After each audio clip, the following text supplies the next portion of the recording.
Welcome to Terrified Tales, where things are about to get unsettling. Before we dive deeper into the darkness, make sure to like and subscribe. Let us know where you're listening from and what time it is. Are you brave enough to be here at night?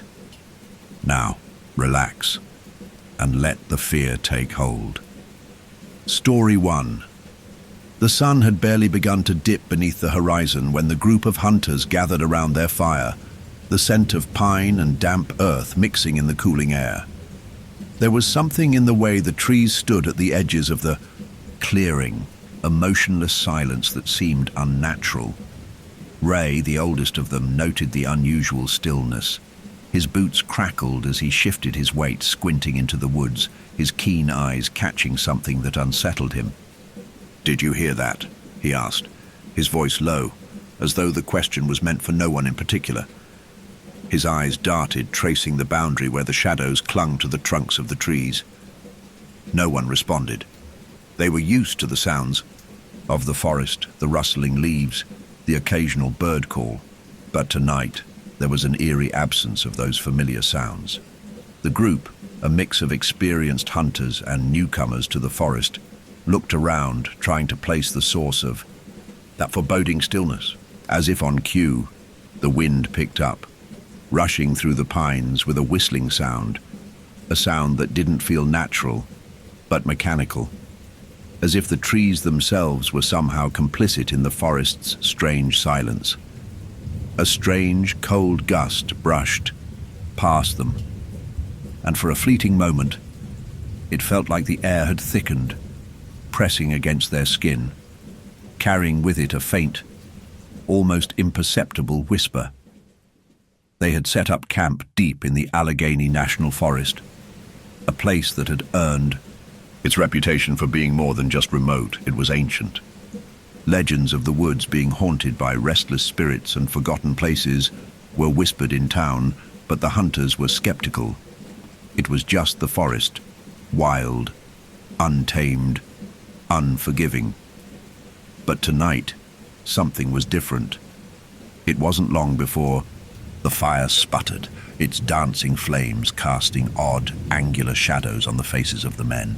There was Ray, always the cautious one, his hands trembling as he took a sip from his flask. Dan, the young, cocky one, with an almost reckless energy in his posture. Jack, the quiet one, his eyes always searching, never settling, as though he were waiting for something to emerge from the dark. And then there was Sam, the newest member, still fresh to the hunting world, his wide eyes betraying a nervous excitement. "Let's take a walk," Ray suggested, his voice still tinged with caution. "Get some fresh air before the night sets in." The others agreed, though some hesitated, sensing the tension in the air. They grabbed their gear, the click of their rifles settling against their shoulders. The night was their territory, but it had a strange way of making them feel small. They had hunted here before, but tonight, the woods felt like they were being watched. As they ventured deeper into the woods, the forest grew denser and the canopy above thickened, blocking out the last rays of the setting sun. The further they walked, the colder it became, an unnatural chill settling over them. The wind had died down, but the oppressive silence remained, as though the forest itself had closed its ears to their presence. The trail was barely visible now. They were stepping over roots and fallen branches, their footsteps muffled by the UI's thick carpet of moss that seemed to swallow the sound of their movement. They hadn't spoken for a while, the growing sense of discomfort hanging between them like an invisible weight. Then Ray stopped again, his hand raised to signal the others to halt. His face was pale in the faint twilight, his eyes wide, his breath shallow. "Do you see that?" he asked, his voice barely a whisper. The others turned, straining their eyes in the direction he was pointing. For a moment, they saw nothing but the darkening trees. And then, as though it had appeared from nowhere, they saw it. A cabin. Standing in the distance, nestled among the pines, its outline stark against the grey light of evening. The walls were weathered and sagging, as though it had been there for decades, abandoned, forgotten. Its windows were dark, but in the dimming light, they seemed to absorb all light, like two empty voids staring back at them. A faint wisp of smoke trailed from the chimney, disappearing into the sky. But it wasn't just the appearance of the cabin that struck them as odd. It was the fact that they hadn't seen it earlier. None of them had.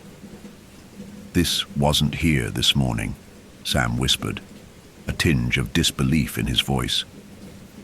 "Was it?" Ray shook, his head slowly, his brow furrowed. "I don't think so." The cabin sat in eerie stillness, as if it had always been there, waiting for them.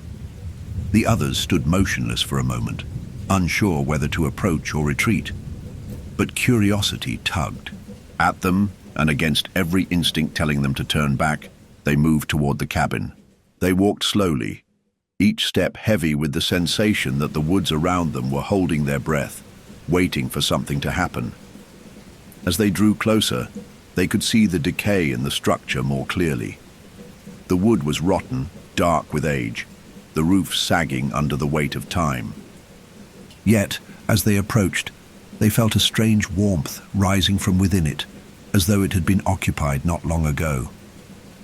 There was a quiet humming in the air now, a low vibration that seemed to come from the cabin itself. It wasn't the wind. No, this was something else. Something they couldn't explain. The door of the cabin creaked open, as if inviting them in. Sam, the youngest, was the first to move forward, his curiosity outpacing his caution. But as he stepped across the threshold, the wind picked up again, this time carrying a voice, a soft, breathy whisper that seemed to come from nowhere at all. "Leave before sunrise." The words slithered through the air, colder than the night around them.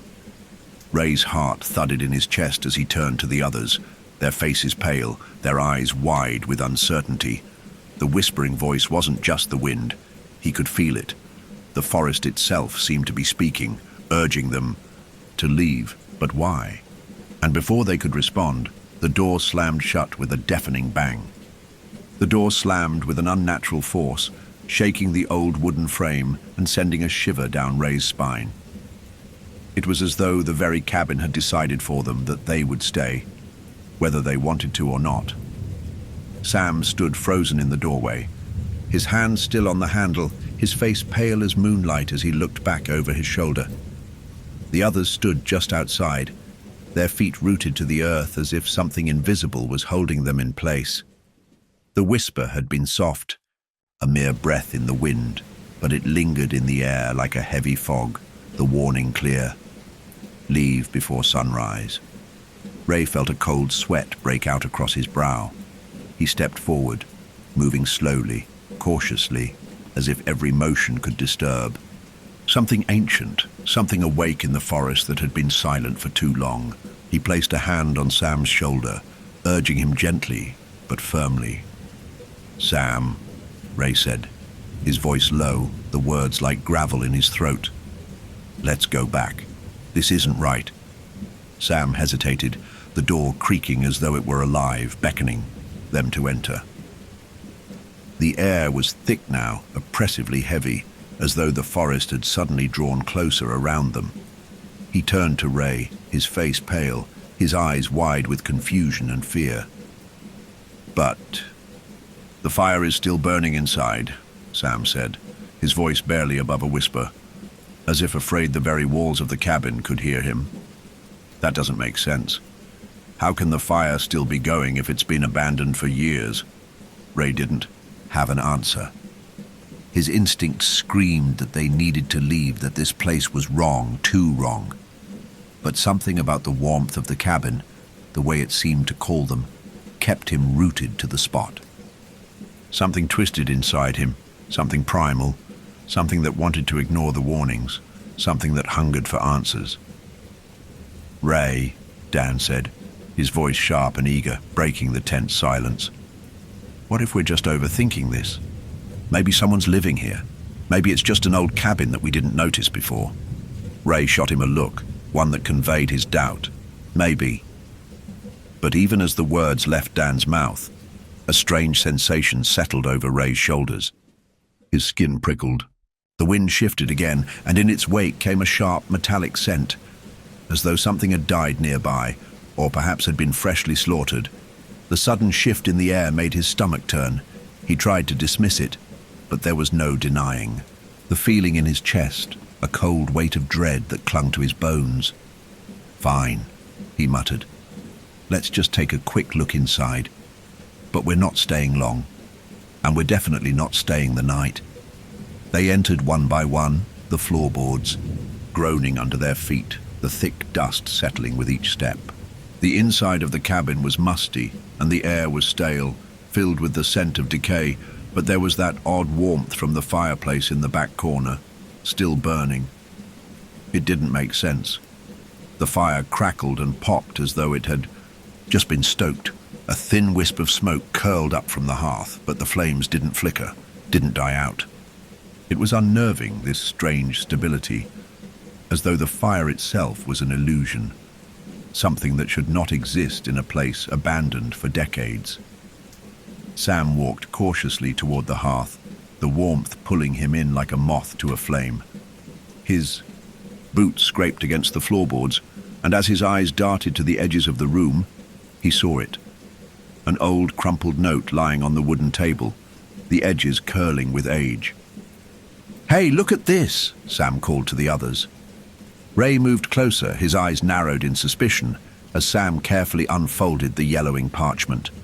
The words were scrawled hastily, the handwriting uneven, as if written in a panic. "If you find this place, leave before sunrise." Ray's heart skipped a beat. The words were a warning, but who had left it? And why? "What the hell does that mean?" Dan asked, his voice tinged with unease now. He walked over and snatched the note from Sam's hand, reading the message, aloud. The words felt heavier as they echoed in the silence of the room. "Leave before sunrise," he repeated, his tone incredulous. It sounds like some kind of joke, but there was no humor in Ray's face. He knew better. The tension in the air thickened, and the warmth of the fire suddenly felt stifling, suffocating. "This isn't a joke," Ray muttered, his voice cold, his eyes scanning the room. "We need to get out of here now." The others shifted uncomfortably, their gazes flicking nervously around the cabin, as though waiting for something to emerge from the shadows. Sam still stood in front of the fire, his body partially illuminated by the flames, but the shadows seemed to swallow him up from the edges. The fire crackled louder, and for a brief moment, there was a low, guttural growl that seemed to rise from the depths of the hearth, as if the fire itself was alive, growling, warning them. Everyone froze. "Did you hear that?" Dan asked, his voice shaking. His eyes darted nervously around the cabin, but nothing moved. Ray's heart pounded, the sensation of being watched pressing in on him from every side. "It's time to go," he said, his voice strained. "Now." But as he turned to the door, the wind outside howled, and the temperature inside the cabin dropped suddenly, the warmth of the fire replaced by an unnatural coldness.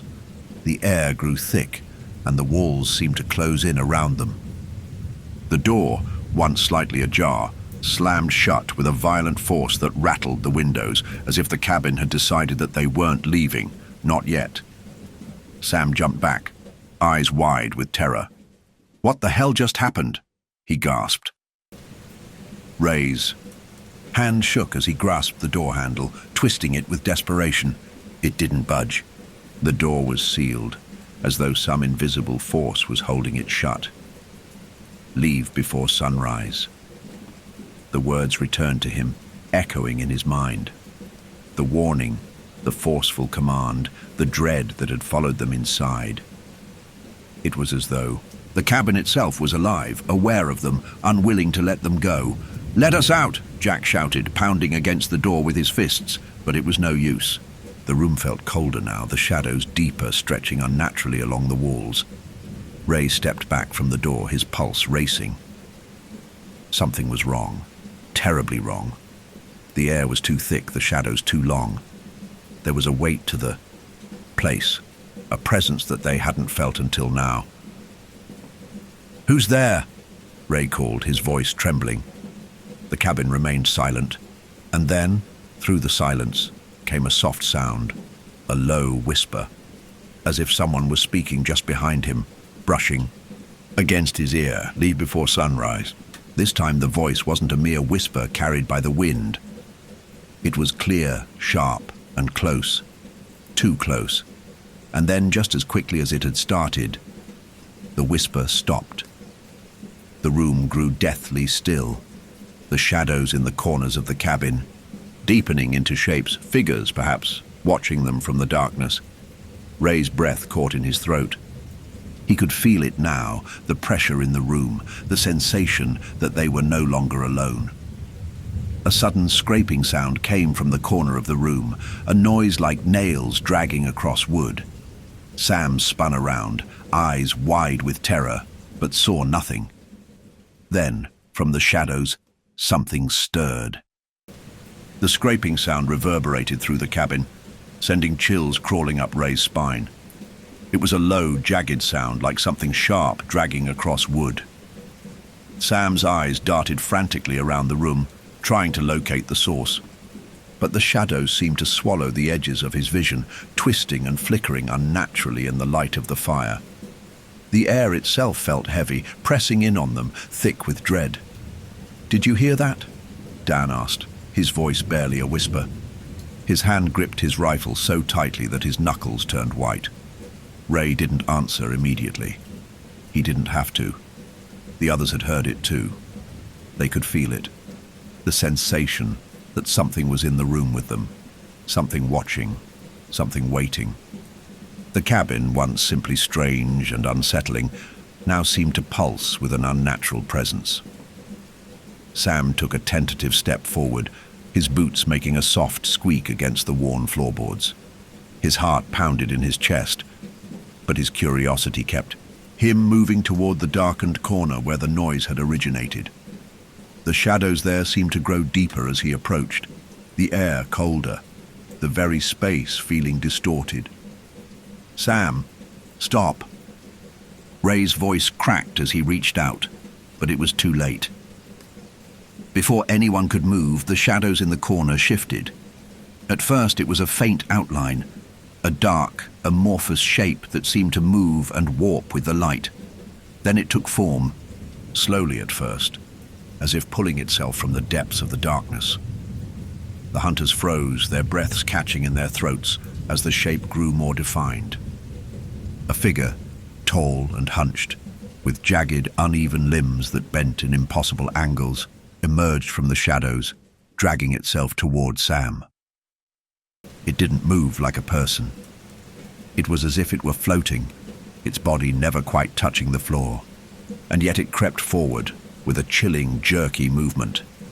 Its skin was a sickly shade of grey, stretched tight over its bones, its face a blur of hollow eyes and an open mouth that seemed to elongate into a grotesque grin, full of too many teeth. The stench of decay filled the room, the smell of something long dead, like rotting flesh and wet earth. Sam's legs locked in place, his gaze transfixed by the creature, his eyes wide with terror. He couldn't look away. "Get back, Sam," Jack shouted, his voice breaking. He grabbed at Sam's arm, but Sam didn't move. His body was paralyzed with fear, as though the creature's gaze had somehow anchored him to the spot. Ray reacted faster, grabbing Sam and pulling him back with a force that snapped him out of his trance. The figure didn't follow, but its empty eyes, deep black pits, remained fixed on them, its grin widening unnaturally as they retreated toward the center of the room. "What the hell is that thing?" Dan's voice trembled as he raised his rifle, his finger hovering over the trigger, but the figure hadn't made a move toward them. Not yet. It merely stood, motionless, as though waiting for something. The cabin seemed to groan around them, the air growing heavier, the shadows stretching unnaturally long. The fire sputtered, casting erratic flashes of light that made the creature's form flicker and distort, as if it wasn't entirely real, as if it existed in some liminal space between life and death. Ray's heart raced. His mind screamed at him to act, to do something, but he couldn't think. The room felt like it was closing in on them, the walls narrowing as though the very structure of the cabin was alive, reacting to the presence in the corner. The thing in the shadows tilted its head slowly, its grin stretching even wider, and then, in a voice that sounded like dry leaves scraping against stone, it spoke. "You shouldn't have come. Now you can't leave." The words echoed in Ray's mind long after the creature's mouth stopped moving. He felt them pressing into his skull, crawling beneath his skin. They were wrong. The voice wasn't human. It wasn't even something that belonged in this world. Sam gasped, stumbling backward as if he had been struck. His eyes were wide with horror, his face pale as death. It's not real," he whispered, his voice trembling. "It can't be. It's not real." But it was real. They could all feel it now. The presence, the weight, the wrongness of the thing that had emerged from the shadows. "We have to get out of here," Ray said, his voice hoarse, his grip still tight on Sam's arm. "Now!" Dan shook his head, his hands trembling as he lowered his rifle, his voice barely audible. "The door, it won't open. We're trapped." Ray's pulse quickened. The door, the one that had slammed shut behind them. He turned to look, hoping against hope that it would have opened again in the chaos, but it was still closed, locked in place by some unseen force. The walls felt as though they were breathing, expanding and contracting with each shaky breath they took. The cabin wasn't just a house.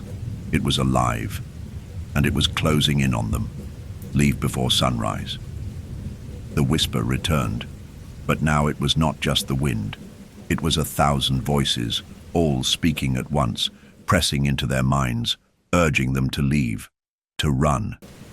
But there was no way out, no way to escape. Then, as if the cabin had grown tired of its game, the figure in the corner began to move. Its limbs stretched unnaturally, each joint bending with a sickening crack, the sound filling the room like breaking bones. It glided toward them, faster now, its body rippling in the flickering firelight, its mouth opening wider, the teeth gleaming in the dark. Ray's breath caught in his throat as the figure stopped inches from him, its hollow eyes locking onto his. It tilted its head, the motion eerily familiar, almost like it was studying him. "You're not meant to leave," it whispered again, and its voice was no longer just a whisper. It was inside Ray's head, inescapable. Ray stumbled back, his heart pounding in his chest. The others were frozen, too paralyzed by fear to move. There was no fight in them now, only terror. And as the figure reached out with one elongated hand, Ray realized that they had made a terrible mistake. They had never been meant to find this place. And now the cabin was hungry. Hungry for their souls, hungry for their fear. The figure reached out, its fingers brushing against Ray's skin, cold as death itself. The room around them seemed to collapse, the walls closing in, the shadows pressing against their bodies, as if the cabin was devouring them whole. The last thing Ray heard was the sound of his own heartbeat pounding in his ears, and then everything went black. The world went dark. Ray's mind struggled to break free from the cold grip of unconsciousness, but every attempt to awaken felt like wading through thick, murky water. The air was thick and heavy, clinging to his skin like a suffocating blanket. He gasped for breath, but his lungs seemed to reject the air around him, filling with the bitter taste of dust and decay. His head spun, and his heartbeat thudded in his ears like a drum. The last thing he remembered was the figure's cold fingers brushing his skin, and the overwhelming sensation of wrongness.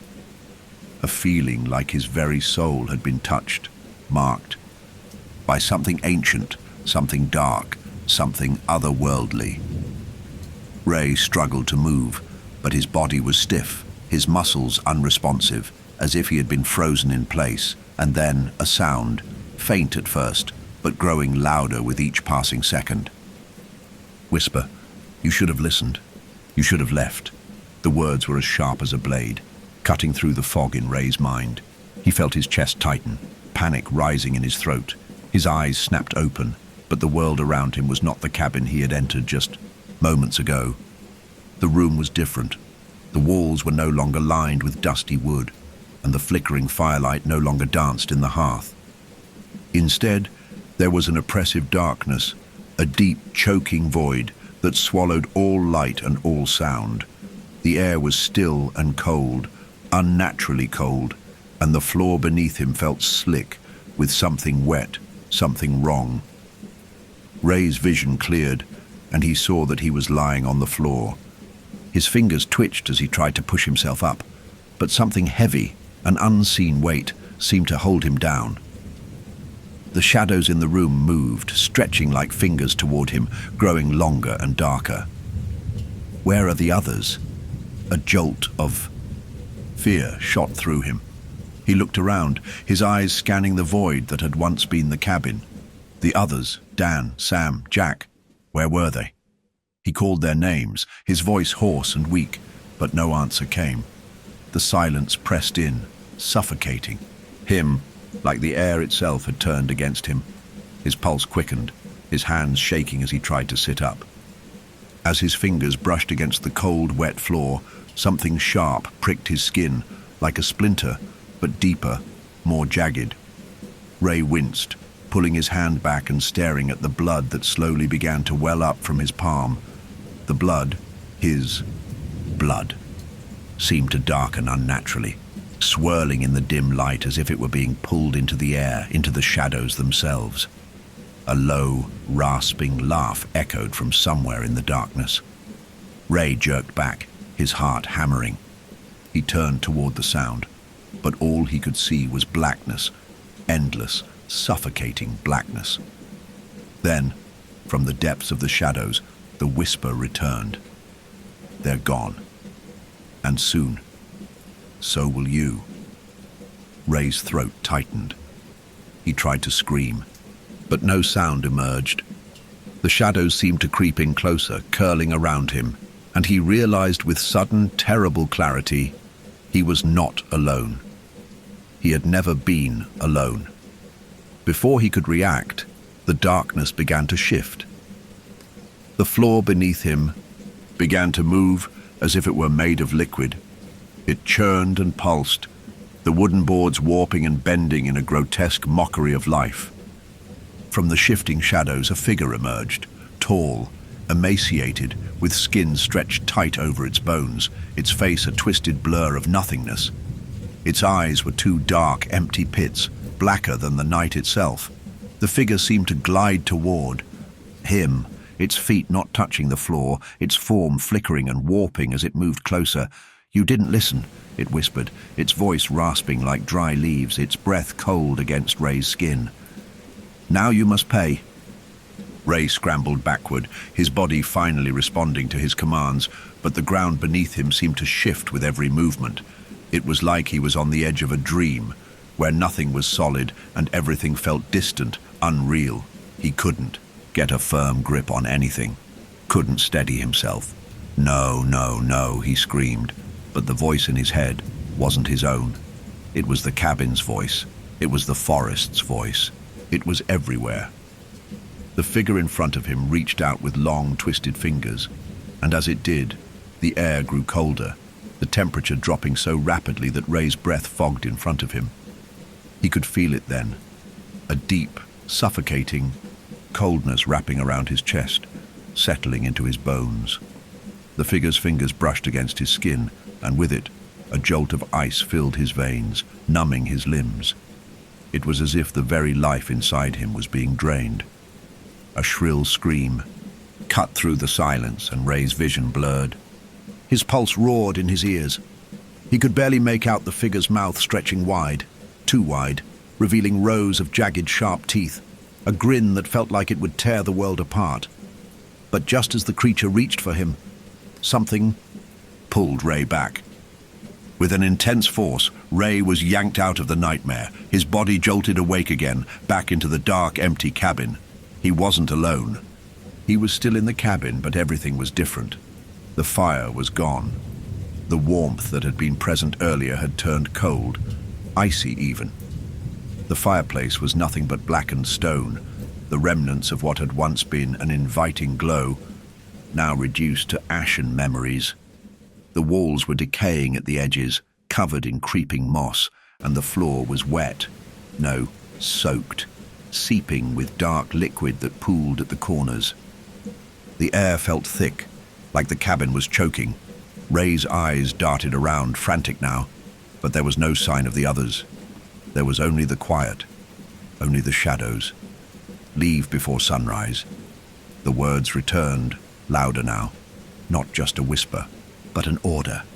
The cabin was alive, aware, and it was waiting for something. The walls groaned with a sickening sound, as if it was breathing, as if it were a living creature, drawing its strength from the terror around it. And then, his eyes fell on it. The note. It was back. The crumpled paper sat there on the same old wooden table, the same handwriting scrawled across it, the words still fresh but somehow older, more urgent. Ray didn't want to touch it. He didn't want to know what it said, but he couldn't help himself. His hands shook as he unfolded the note, and as his eyes scanned the warning once more, he saw something different this time, something he hadn't noticed before. The ink had bled, the letters smudging into one, another like they were alive, and at the very bottom of the page there were words that hadn't been there before, words that hadn't been written, but somehow were. The forest knows you, it sees you, and now you belong to it. The message burned into his mind, and as he looked around again, he realized something terrible. He had never been meant to leave. The shadows in the corners of the room shifted, moving, growing, as if they were about to engulf him. From the depths of the darkness, the whisper returned. It's already too late. And then, with a sudden, violent motion, the floor beneath Ray cracked open. Ray's heart raced, his pulse hammering against his temples as the floor beneath him cracked open. The sudden motion threw him off balance, sending him sprawling to the ground. The wood splintered beneath him with an agonizing groan, and the crack in the floor widened, splitting like the jaws of some great beast, eager to swallow him whole. A cold gust of air swirled through the crack, sharp and biting, and with it came the unmistakable scent of earth, damp, suffocating, rotten. The stench of death, a smell so heavy it seemed to seep into his bones. Ray scrambled backward, his limbs stiff, his muscles trembling from the sudden shock. He couldn't think, couldn't process what was happening, only react, only run. But as his feet stumbled, a heavy weight seemed to press against him, pulling him deeper into the darkness. The floor beneath him buckled and twisted, the edges of the cabin warping, as if the very structure was alive, feeding off his fear. The walls groaned again, the shadows stretching impossibly far, flickering with malevolent energy. The air was thick with something that was not quite air, a pressure that seemed to settle over him like a shroud, suffocating him from all sides. Leave before sunrise. The whisper filled his mind once more, louder now, deafening. It was no longer just a warning. It was a command, a demand. Ray's breath hitched in his throat. The note was right. The shadows were right. It was already too late. He reached out toward the table, desperate to steady himself, but his fingers brushed against something soft, something wrong. His stomach churned as he looked down, and to his horror he saw that the table was no longer just a table. It was moving. It was pulsing, as if it were alive, and beneath the wood, something wriggled and squirmed, dark tendrils pushing up through. The cracks reaching for him. His scream died in his throat as the shadow in the corner of the room shifted again. The figure, the thing, was no longer just a silhouette. It had emerged fully from the darkness, its form more distinct, more real, but somehow even more grotesque. It was no longer just a vague shape. Its face, if it could be called a face, was now clearly visible. It was a mass of pale, stretched skin taut over jagged bones with eyes too large for its head, wide black hollow pits that absorbed all light, staring into him with a kind of twisted hunger. The grin, it stretched unnaturally wide, as though its very mouth could unhinge, pulling open to reveal rows of yellowed, needle-sharp teeth. The air seemed to vibrate with the sound of its voice, a rasping hiss that came from deep within its chest, like something ancient, something buried deep beneath the earth for centuries. "You cannot leave." Ray's mind screamed for him to run, but his body was frozen. The shadows, thick and viscous, swirled around him, wrapping around his legs, pulling him deeper into the cabin. The creature, whatever it was closing in, its arms stretching unnaturally long, reaching toward him. He could feel its cold presence, its malicious intent, drawing nearer. And then, the ground beneath him cracked open further, widening the chasm. He fell, the darkness swallowing him whole. Ray awoke to silence. For a moment, he wasn't sure if he had even been asleep, or if the nightmare had been some kind of sickening hallucination. His vision swam in and out of focus, his head heavy, as though he had been drifting in and out of unconsciousness for hours, days. How long had he been there? His chest was tight, suffocating. The air around him was stale, thick with the scent of decay. But the warmth he had felt earlier, the warmth of the fire, was gone. The room was cold now, the temperature so low that his breath came out in misty clouds, sharp and cutting. He shivered uncontrollably, the cold sinking deep into his bones. He sat up slowly, groaning as pain shot through his back. His limbs felt sluggish, as if he hadn't moved in days. His hands, still bloodied from the earlier scrape, were shaking, his fingers stiff with fear. He glanced around, but there was no sign of the others. The cabin had changed. It was no longer the familiar dusty ruin it had been before. Now it was something else entirely, a twisted mockery of itself. The walls were no longer wooden but fleshy, pulsating, as if the cabin itself had taken on the qualities of some terrible living creature. Veins ran through the walls like thick, bloodshot threads, and the floor was slick with a dark, viscous liquid oozing from the cracks like blood seeping from a wound. Ray's mind was racing. How did I get here? And then it hit him. The note. He scrambled toward the table, his hands trembling as he reached for the crumpled parchment. The words were the same, but the ink had bled further, growing more distorted, more chaotic. There was no question now. It was not just a warning. It was a curse. The cabin had claimed them, marked them. The forest knew them, and they had never been meant to leave. But as he turned the paper over in his hands, there was something new, something different. At the very bottom, where there had been nothing before, a new message had appeared, as though written by an unseen hand. "You are mine now, forever." Ray's breath caught in his throat, his mind reeling. He knew that the cabin, the forest, was alive in a way that no place should be. It was feeding off their fear, feeding off their souls, and it wasn't going to let them go. His heart pounded in his chest as he scrambled to his feet. There had to be a way out. There had to be.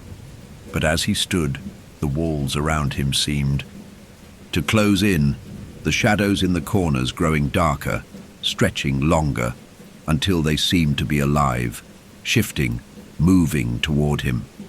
It was as though the very cabin was breathing, shifting and warping, tightening its grip on him. The whispers returned, soft, insistent, like the hiss of wind through dead leaves. Leave before sunrise. But the sun had already set. The night had already begun. Ray collapsed onto the floor, his head spinning, the oppressive atmosphere pressing in on him. His eyelids grew heavy, the darkness surrounding him growing deeper and deeper until he could no longer keep his eyes open. And then he was somewhere else. It wasn't the cabin. It was a forest, a dense, oppressive wilderness, the trees towering overhead like silent, looming giants. The air was thick with mist, and the ground beneath him was soft, almost like it was alive, as though it, too, could breathe. The faint whisper of something moved in the wind, but it wasn't the sound of leaves. It was something else, something wrong. Ray turned slowly, but the moment he did, something caught his eye. A figure stood there just beyond the trees, half hidden in shadow. It was a man. No, not a man, but something that looked human, yet not quite. Its eyes gleamed in the dark, reflecting the faint light like black, polished stones. Its skin was pale, almost translucent, like it had never seen the sun. Its face was twisted, stretched, as though it had been pulled too tightly over the bones beneath, and its mouth was too wide, far too wide, revealing teeth that were far too sharp, too numerous. And then the thing smiled. "You are mine now." Ray's body jerked awake, his eyes snapping open as the breath left his body in a panicked rush. The dark, suffocating forest, the thing in the forest, had been no dream. It was real, and it was coming for him. As Ray's eyes darted around the cabin, he realized with growing terror that the shadows were moving again, stretching toward him like hungry tendrils. The walls seemed to pulse with a rhythm of their own. The thing in the forest was closer now, its presence filling the room like a cold, dark fog. And in the corner of the room, a shape began to take form. Ray's chest heaved as his eyes flicked desperately across the room. The shadows that had once been mere corners of the cabin were now stretching and crawling, alive with a malevolent energy. The walls themselves seemed to pulse with a sickening rhythm, as if the cabin had a heartbeat. His mind raced, his thoughts jumbled and scattered. He had no idea how much time had passed, how long he had been trapped in this nightmare. But one thing was certain. The very walls of this place were alive. Every inch of the cabin felt suffocating, every breath a struggle against the thick, oppressive air. The shadows had reached the center of the room, weaving together into a thick, black fog that coiled around him like a noose. Ray stumbled back, his body trembling with fear, but there was nowhere to go.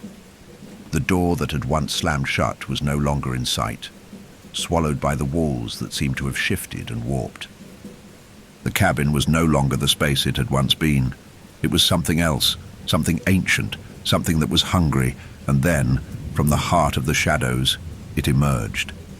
The figure, tall and gaunt, stretched from the dark mist like an extension of the cabin itself.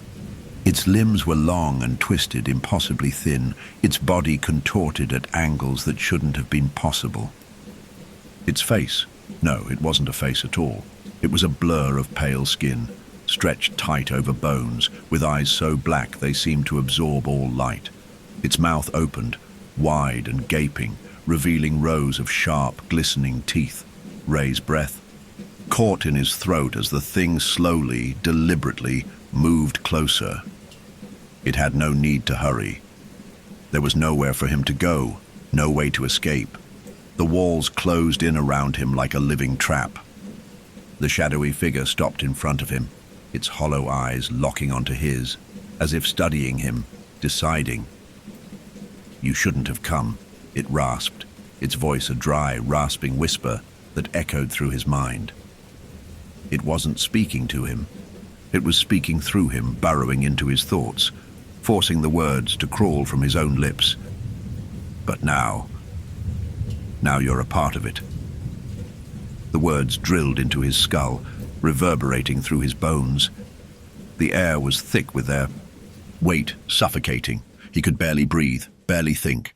The thing in front of him wasn't just an entity, it was the cabin itself, the forest, the very land around him, and it had marked him, it had claimed him. No, Ray gasped, his voice weak, his body trembling with an exhaustion he couldn't explain. He backed away, his eyes darting around, looking for anything, any way out. But there was nothing. There was only darkness, only the relentless, twisting shadows. And then the whispers came, soft at first, like the sound of wind through dead leaves, but growing louder with every breath he took. Leave before sunrise. It was the same message, the same warning. But Ray knew deep down that it was too late. The cabin had already claimed them, and there was no way out.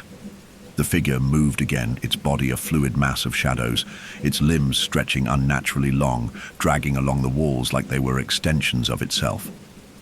It reached for him, its fingers long and jagged, the tips of its nails gleaming like broken glass. As it touched him, a cold, numbing sensation shot through his body. It was like ice water flooding his veins, freezing him from the inside out. The figure grinned. It could feel his terror. The forest has been waiting. The words filled the room, swirling around Ray's mind like smoke. He couldn't make sense of them, couldn't understand what they meant. All he knew was that his body was no longer his own. The coldness, the pressure, it was pulling him, drawing him into the very walls of the cabin, into the heart of the darkness that surrounded him. His limbs were stiff, his breath shallow. He couldn't move, couldn't speak. And then, something shifted. A memory, long buried, flickered to the surface of his mind. A story, a legend. Something the old ranger had said. A story whispered in the town about the cabin, about the forest. It was the same story. The one about the cabin that wasn't supposed to exist, the one that appeared only for those it chose, the one that claimed them, trapped them within its walls. The story of a place where time stood still, where people disappeared, never to be seen again. Ray's heart skipped a beat as the truth finally hit him. The cabin, it was a part of the forest. The forest was the cabin, and the forest knew them. It had always known them. It had been waiting for them to enter, waiting to claim them. And now Ray understood. It wasn't the cabin that was cursed, it was the land. The forest itself had a mind, a will, and it had been waiting for the hunters, waiting for them to step into its grasp. The land fed on fear, on despair, and it had grown strong with the passing years. It had claimed the souls of many before them, and now it was feeding on their fear. The shadowy figure before him wasn't just a creature. It was the embodiment of the forest itself, of the land that had been corrupted by centuries of pain, suffering, and death.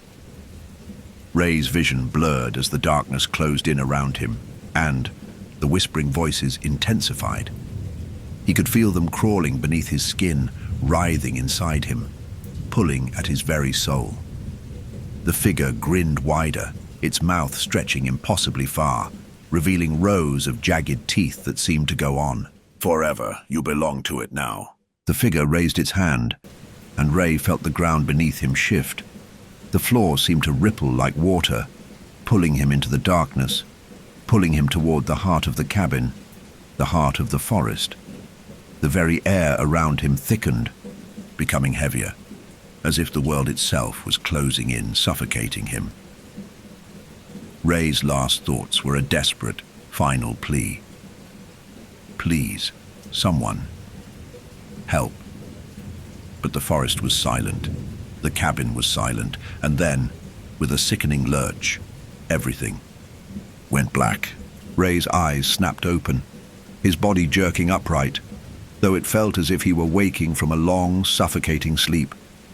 The air around him was thick, heavy, with an almost tangible weight, as though it pressed against his chest, preventing him from breathing freely.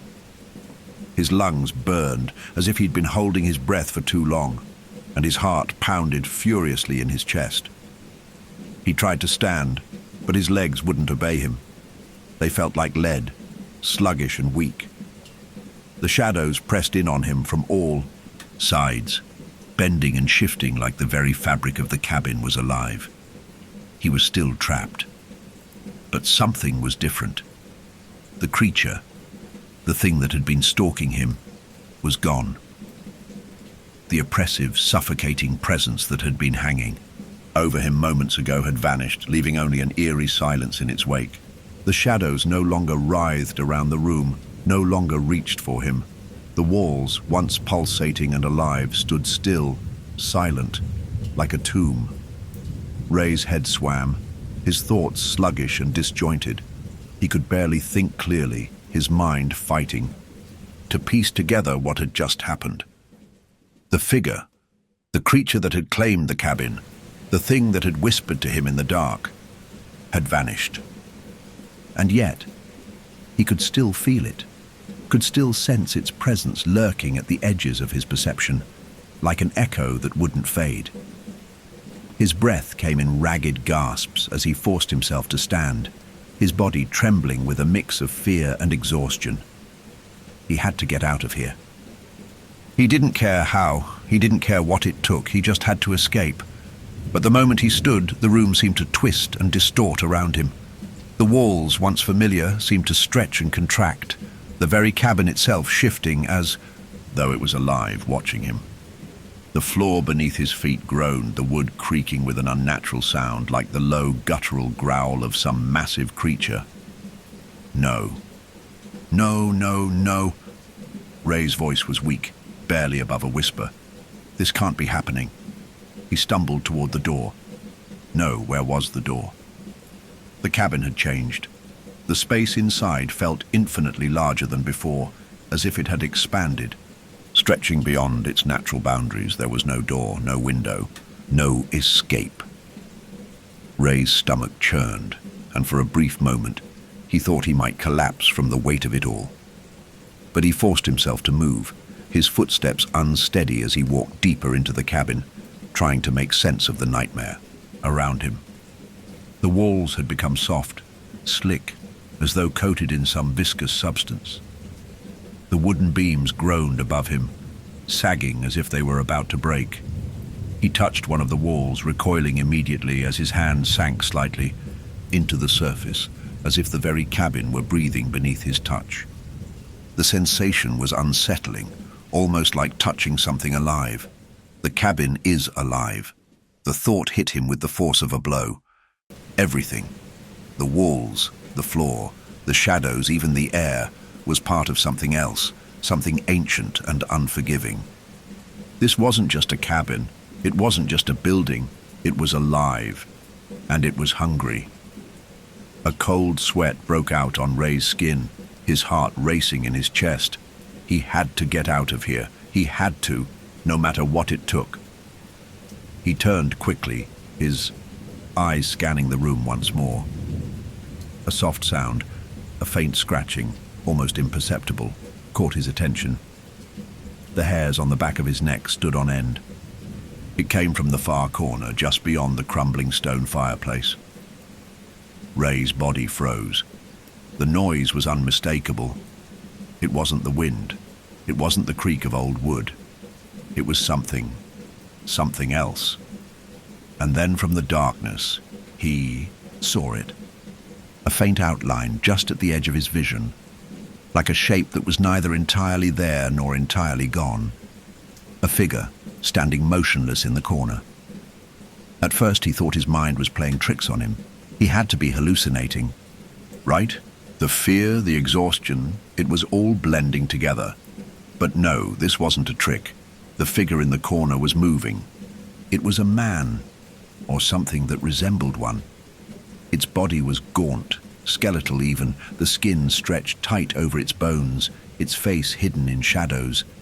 But its eyes, those were visible, and they were deep, black holes in its face, staring directly at Ray with an intensity that sent a spike of pure terror through his veins. The figure didn't move. It just stood there, watching, waiting. Ray's breath caught in his throat. The creature, whatever it was, wasn't coming closer. It was simply waiting.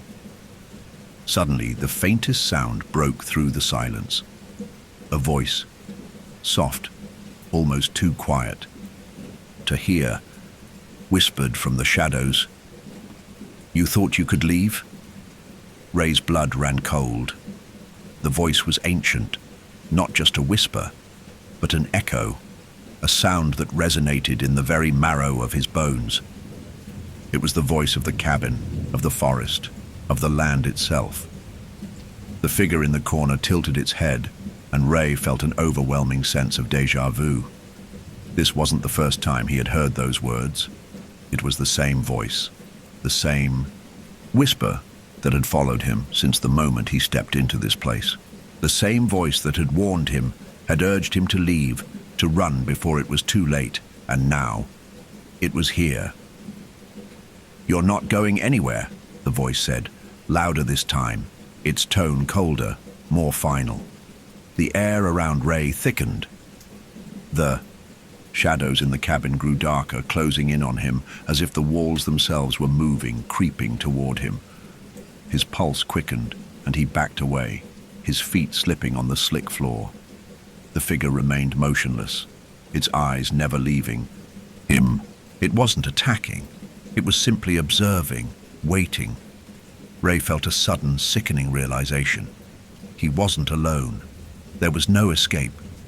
He had thought, perhaps, that he could outrun this, that he could find a way out of the cabin, but he had been wrong. This wasn't just the cabin that wasn't there before.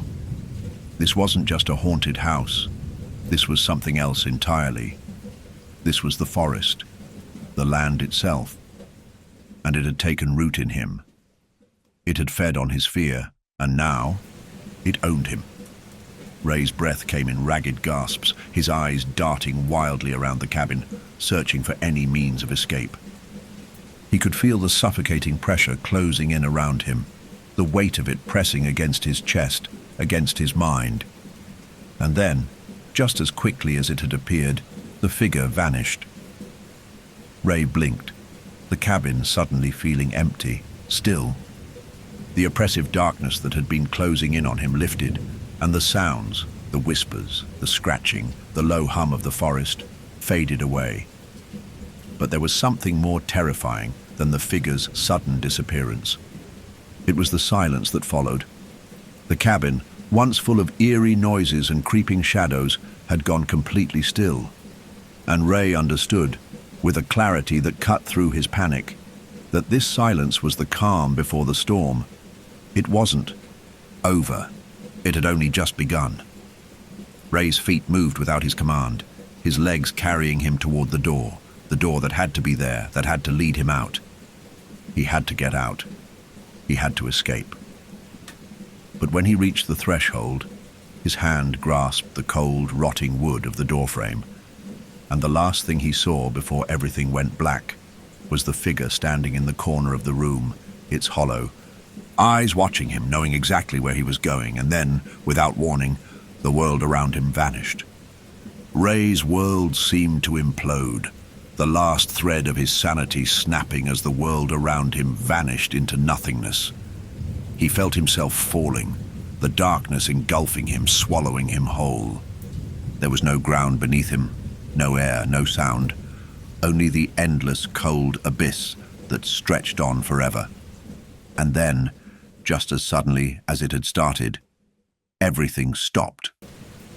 Ray's body hit the ground with a jarring thud, a sharp pain shooting through his limbs.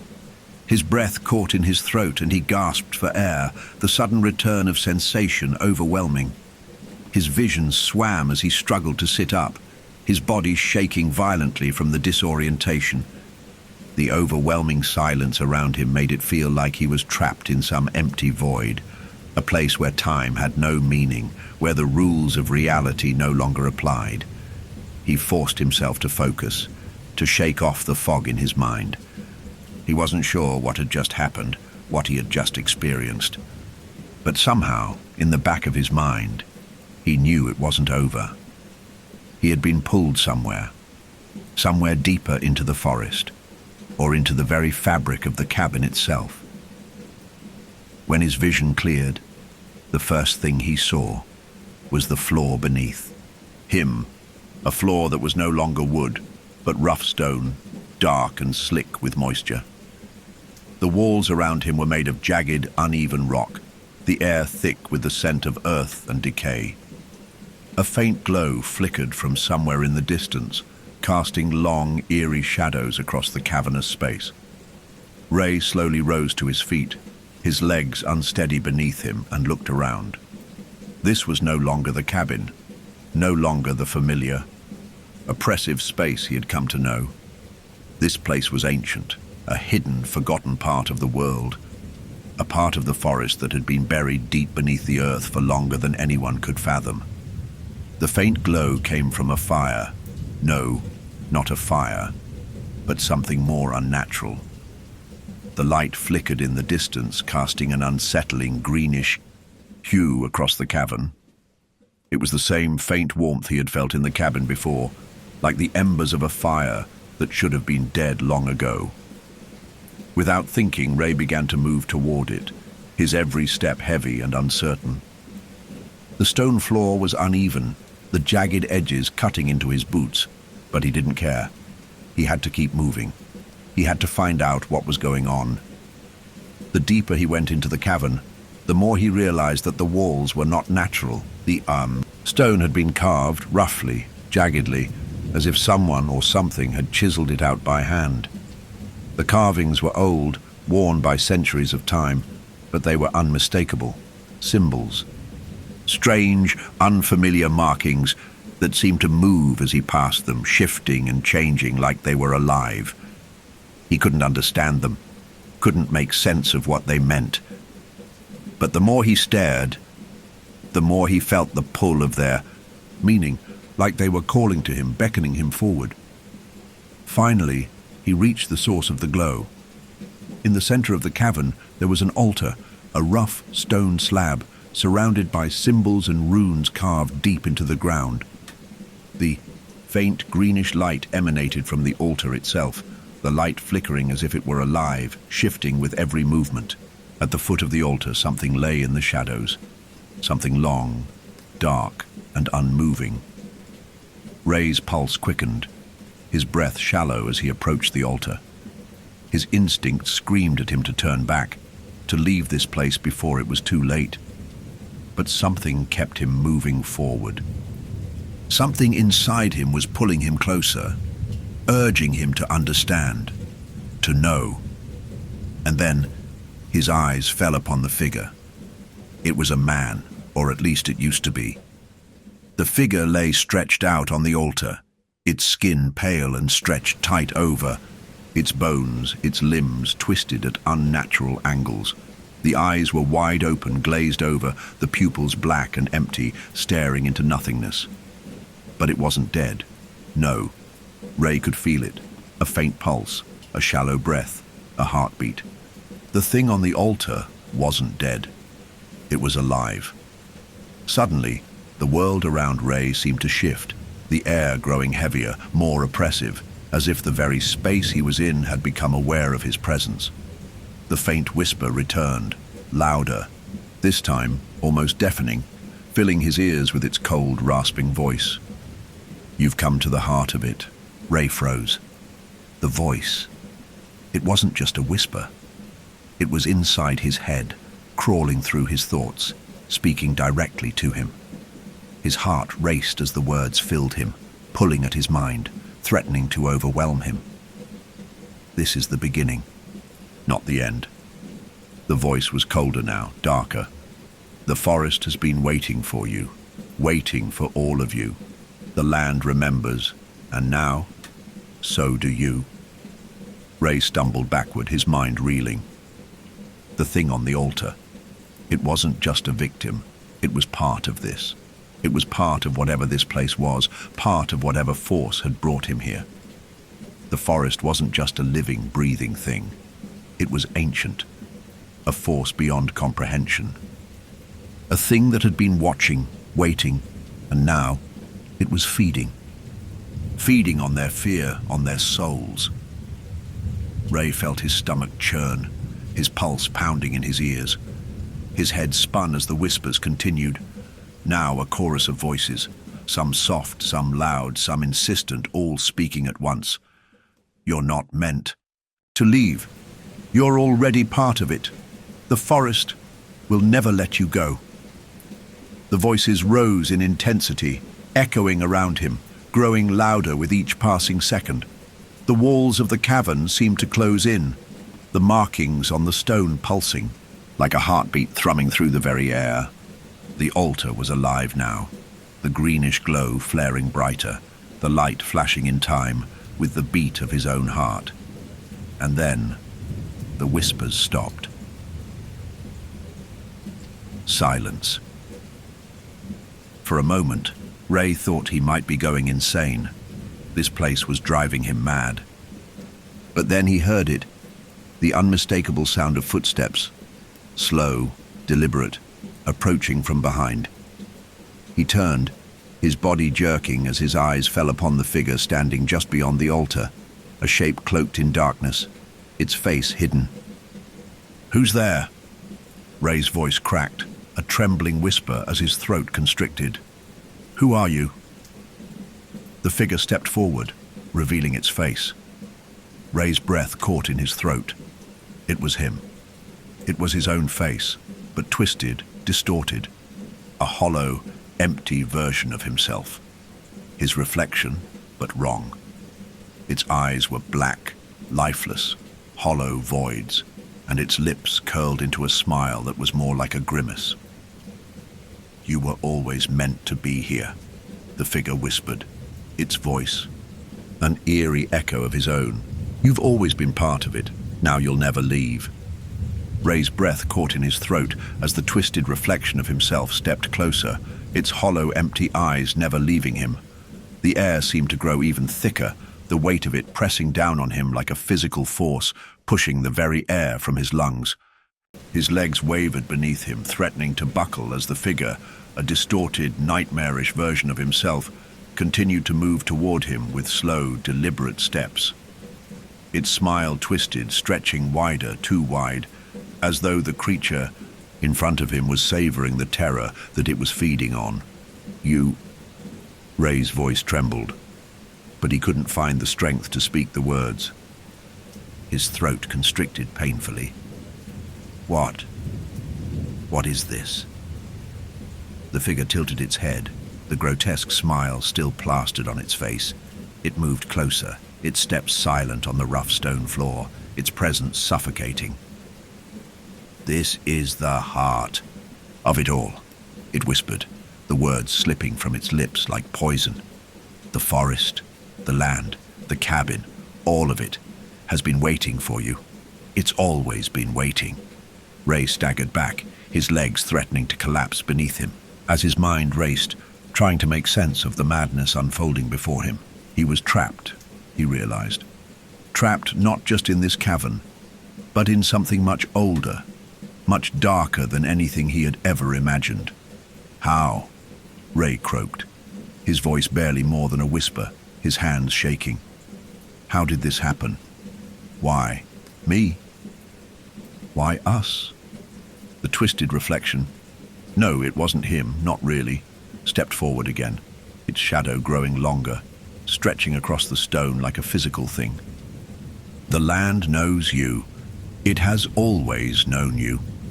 Your ancestors walked this earth and their blood soaked into the soil. The forest remembers those who trespass, those who feed its hunger."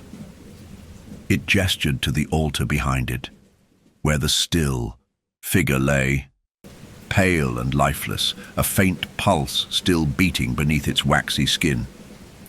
Ray's heart pounded in his chest, a sick realization settling into his gut. "The altar," he whispered hoarsely, his voice shaking. This isn't just a place, this is a sacrifice." The figure nodded slowly, its smile widening. Yes, the forest needs sacrifices. It has always fed on the lost, the broken, and those who wander too far. But you were meant to be the final offering. Ray's stomach twisted with terror. The thought that he and the others had been chosen, that they were nothing more than pieces in some grotesque ritual, made his blood run cold. His mind raced. The hunters, the ones who had entered the forest before him, had they too been part of this twisted cycle? Had they been chosen too to feed the forest's insatiable hunger? The note? Ray gasped, his hands trembling, as he recalled the crumpled paper they had found in the cabin. "You said you knew us." The figure's grin twisted into something even darker. "You are all connected to it, to the forest, to the land, to the very soil that feeds it. Your blood, your lineage runs deep in this place." The figure reached out with a pale, bony hand, tracing the air between them as though weaving an invisible thread. "You are part of it. The blood that runs through your veins has always belonged to the forest." Ray's breath caught, his body trembling in horror. It was true then. They hadn't stumbled upon this cabin by accident. They hadn't wandered into the woods without purpose. The forest had been watching them, waiting for them to come, drawn by something deep within them, something ancient, something buried beneath layers of time. The hunters, Ray whispered almost to himself. They were part of this. Too, the twisted reflection nodded, the smile spreading wider, its eyes growing deeper, more hollow. Yes, every generation a new set of souls is chosen. Some come willingly. Others, like you, are led by the whispers of the land. And when the time comes, when the forest demands it, they are brought here to feed the earth, to complete the cycle. The figure's eyes gleamed with a terrible, predatory satisfaction. Ray's knees buckled, his body crumpling to the stone floor as the weight of the truth crashed down upon him. He was part of something far older, far darker than he could ever have understood. His blood, his very existence, was tied to this place in ways that could never be undone. The figure leaned down, its face looming inches from his.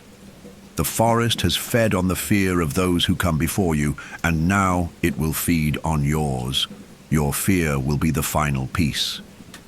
Ray's chest heaved as he gasped for breath, the room around him spinning, his mind struggling to keep pace with the horror unraveling before him.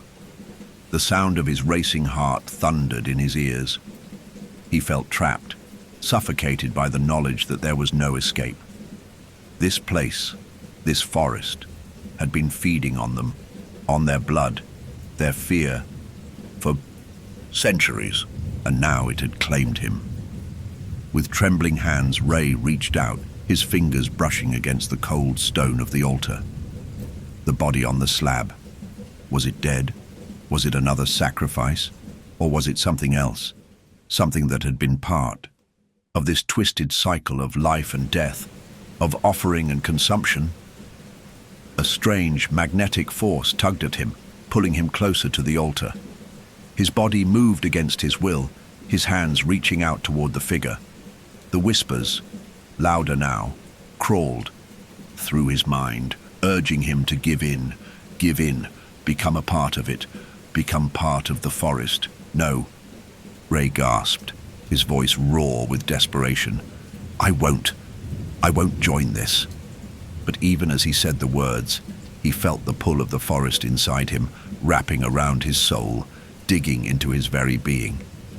His heartbeat grew louder, faster, the sounds of the forest filling his mind, drowning out his thoughts. And then a terrible realization dawned on him. The forest wasn't just consuming his fear. It was consuming his identity. It was erasing who he was, replacing his essence with something else, something darker. The twisted reflection, the figure, it wasn't just a manifestation of the forest. It was him. It was what he would become. Ray screamed. And in that scream, he understood the truth. The cycle would never end. It was always waiting, always hungry, and it would consume them all, one by one. With one final desperate burst of energy, Ray broke free from the pull of the altar. His legs carried him toward the darkened cavern entrance. The air seemed to pulse with the rhythm of the forest's heartbeat, the walls closing in, the shadows reaching for him. But he didn't stop. He couldn't stop. He had to get out. Ray ran.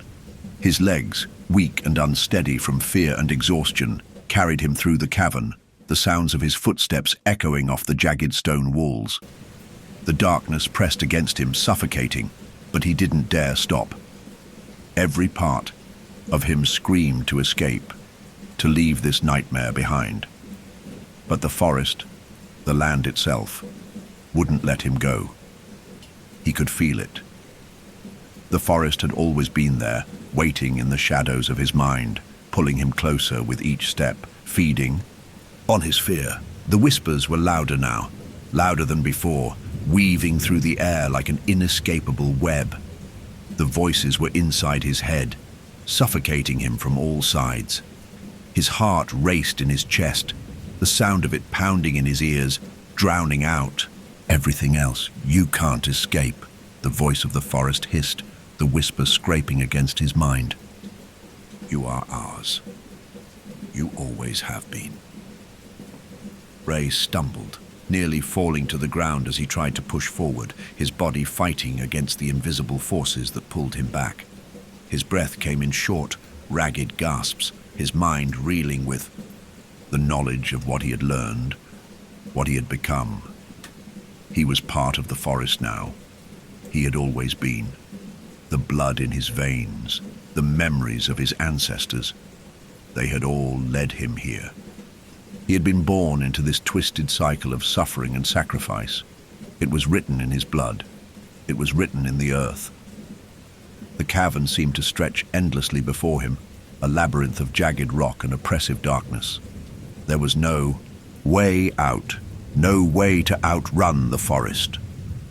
The walls seemed to pulse with life, the stone growing softer under his touch, as if the very cavern itself was alive, hungry, feeding on his fear.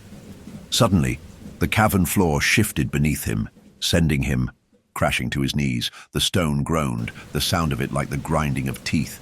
Ray gasped, his hands trembling as he tried to push himself up.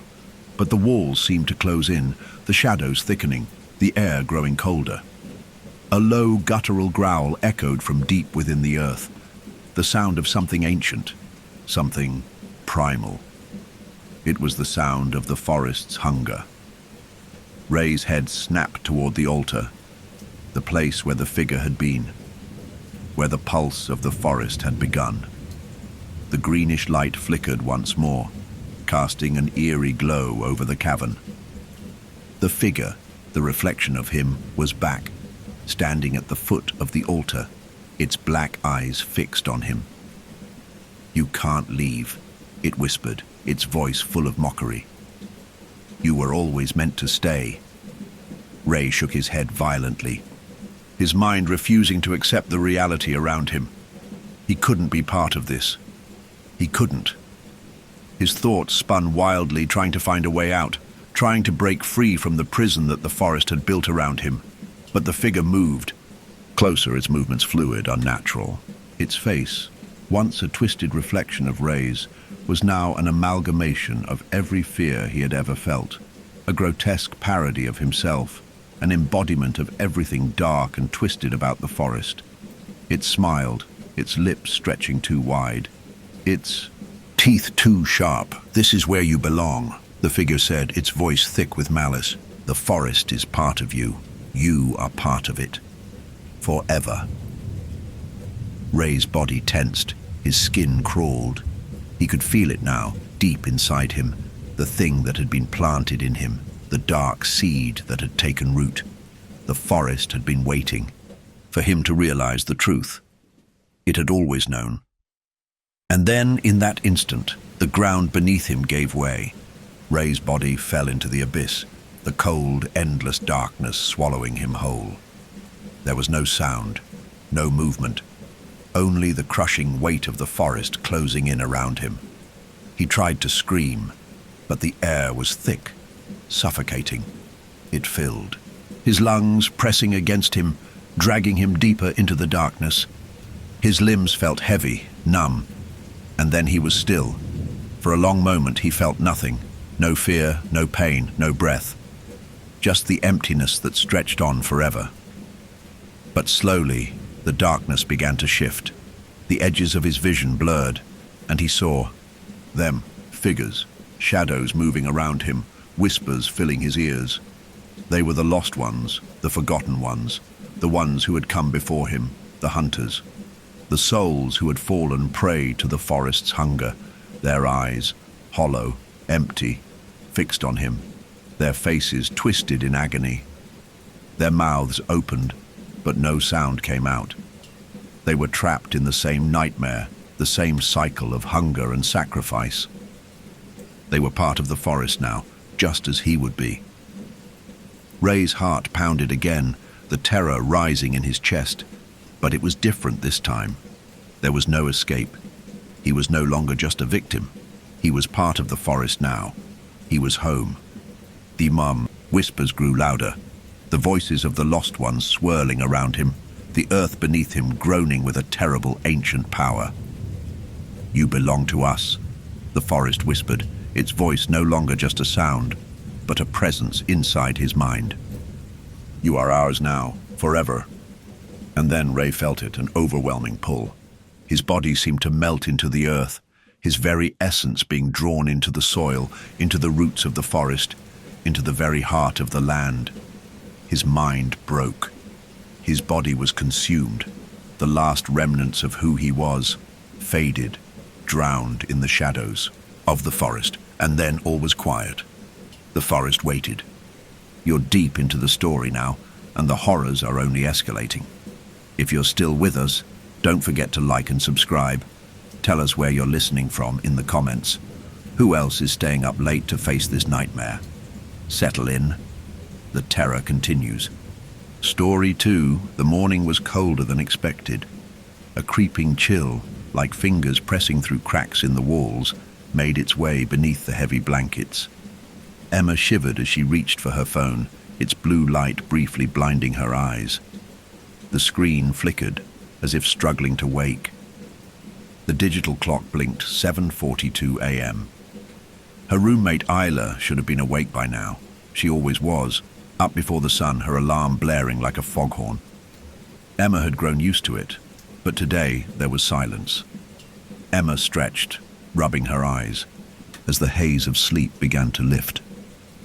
She pulled back the covers and swung her legs off the side of the bed, her feet making contact with the cold hardwood floor. The stillness of the room hung thick in the air, unsettling in its unnatural calm. The scent of fresh coffee that usually greeted her in the mornings was absent. She glanced over at Isla's bed. The blankets were still perfectly arranged as, though untouched, Isla was a creature of habit. If she wasn't in class, she was always either at her desk or in the bathroom by this hour. Her routines were methodical, almost predictable. A slight unease fluttered in Emma's chest. She stood up and walked to the small kitchen nook in their dorm room. No coffee brewing, no sounds of movement. Everything was unnervingly still. "Isla?" Emma called out. Her voice broke the silence like a stone dropped into a deep well, but there was no response. She frowned, walking toward Isla's side of the room, where her desk was piled high with books, notes, and an abandoned coffee mug. Isla's backpack lay beside it, zipper open, as though she'd left in a hurry. Emma looked toward the bathroom door, which was cracked open. She expected to hear the shower running or the sound of Isla brushing her teeth, but again, nothing. The absence of sound pressed on her like a weight in the room. She knocked gently on the bathroom door. "Isla?" Her voice trembled, a reflection of the tightening knot in her stomach. She waited. No answer. Emma hesitated for only a moment before pushing the door open. The bathroom was empty. It looked exactly as it should, Towels hanging on the rack, toothpaste tube uncapped, half of a bottle of shampoo sitting on the edge of the sink. No sign of Isla. Her heart began to pound in her chest. Her pulse quickened, and her breath caught in her throat. She hadn't seen Isla go out last night, hadn't heard the door open, hadn't heard anything unusual at all. She stared at the space, trying to understand, trying to make sense of the emptiness. The silence in the room felt oppressive now, like a thick fog that threatened to swallow her whole. Emma's hand trembled as she reached for her phone again. She tapped the screen, hoping for a message from Isla, something, anything, to explain the strange stillness in their shared space. There was nothing. Just before Emma could call out again, a chill prickled up her spine. A sound, distant but unmistakable, came from Isla's bed. It was soft at first, like the rustling of fabric, like someone shifting under the blankets. The air around her grew colder, colder than it should have been for the middle of the morning, and her breath formed a visible cloud in front of her face. She took a step forward, her mind racing with unspoken questions. Was it a draft? A trick of her senses? Emma's footfalls were too loud in the silence, too jarring. She stood by Isla's desk, her eyes fixed on the empty bed. A sudden urge to check the closet gripped her, though she wasn't sure why. She moved toward it, her legs heavy with dread. She tugged open the closet door. Empty.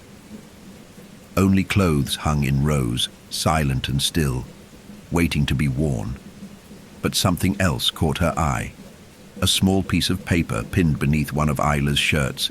Emma plucked it from the hook and unfolded it carefully. The handwriting was unmistakably Isla's.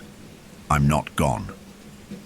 Emma blinked, the words sinking into her chest with a strange heaviness. A chill ran down her spine. Her stomach twisted in confusion. This made no sense. How could Isla leave a message and disappear at the same time? She scanned the room again as though expecting Isla to materialize from the shadows. The eerie silence hung thicker now, pressing down on her. Emma's breath was shallow, her throat tight. Something was wrong. This was wrong. Emma turned toward the door, the unease swelling inside her. But then her eyes caught something out of the corner of her vision. The mirror. It was located across from Isla's bed, reflecting the empty space where Isla's body had been just hours ago. But in the mirror, Emma saw something different. Isla's face. Not her real face, but a twisted, distorted version of it. Pale, wide-eyed and unmoving. It stared at her from the glass, its lips curled into a twisted, unnatural smile. It was as though the reflection of Isla had been frozen in place. No life, no movement, just a hollow imitation of her former self. The hair hung limp and lifeless, the eyes fixed in a haunting expression. Emma gasped, stumbling backward. She looked around the room frantically, but when she glanced back at the mirror, the reflection was gone. Just a still, empty room staring back at her. Her heart raced in her chest. Had she seen that? Had she imagined it? Her phone vibrated in her hand.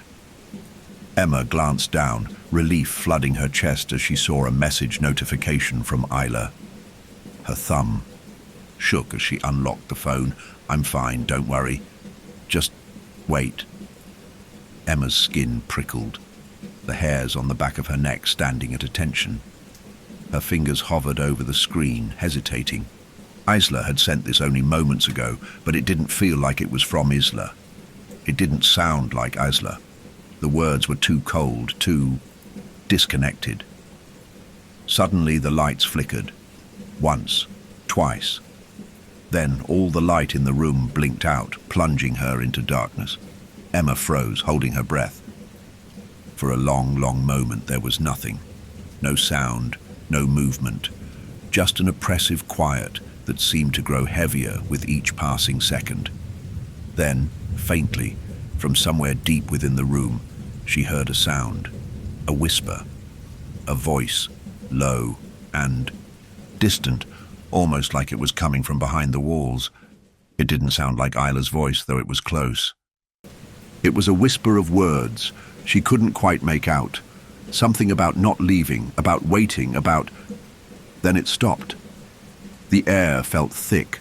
Her mind raced with questions, with fears that couldn't be named. She reached out, her hand trembling, as she fumbled for the light switch. Her fingers brushed the wall, the switch. But when she flicked it, the lights refused to come back on. The temperature in the room dropped even further. In the dim light of her phone, she noticed something she hadn't seen before. The mirror. It was cracked.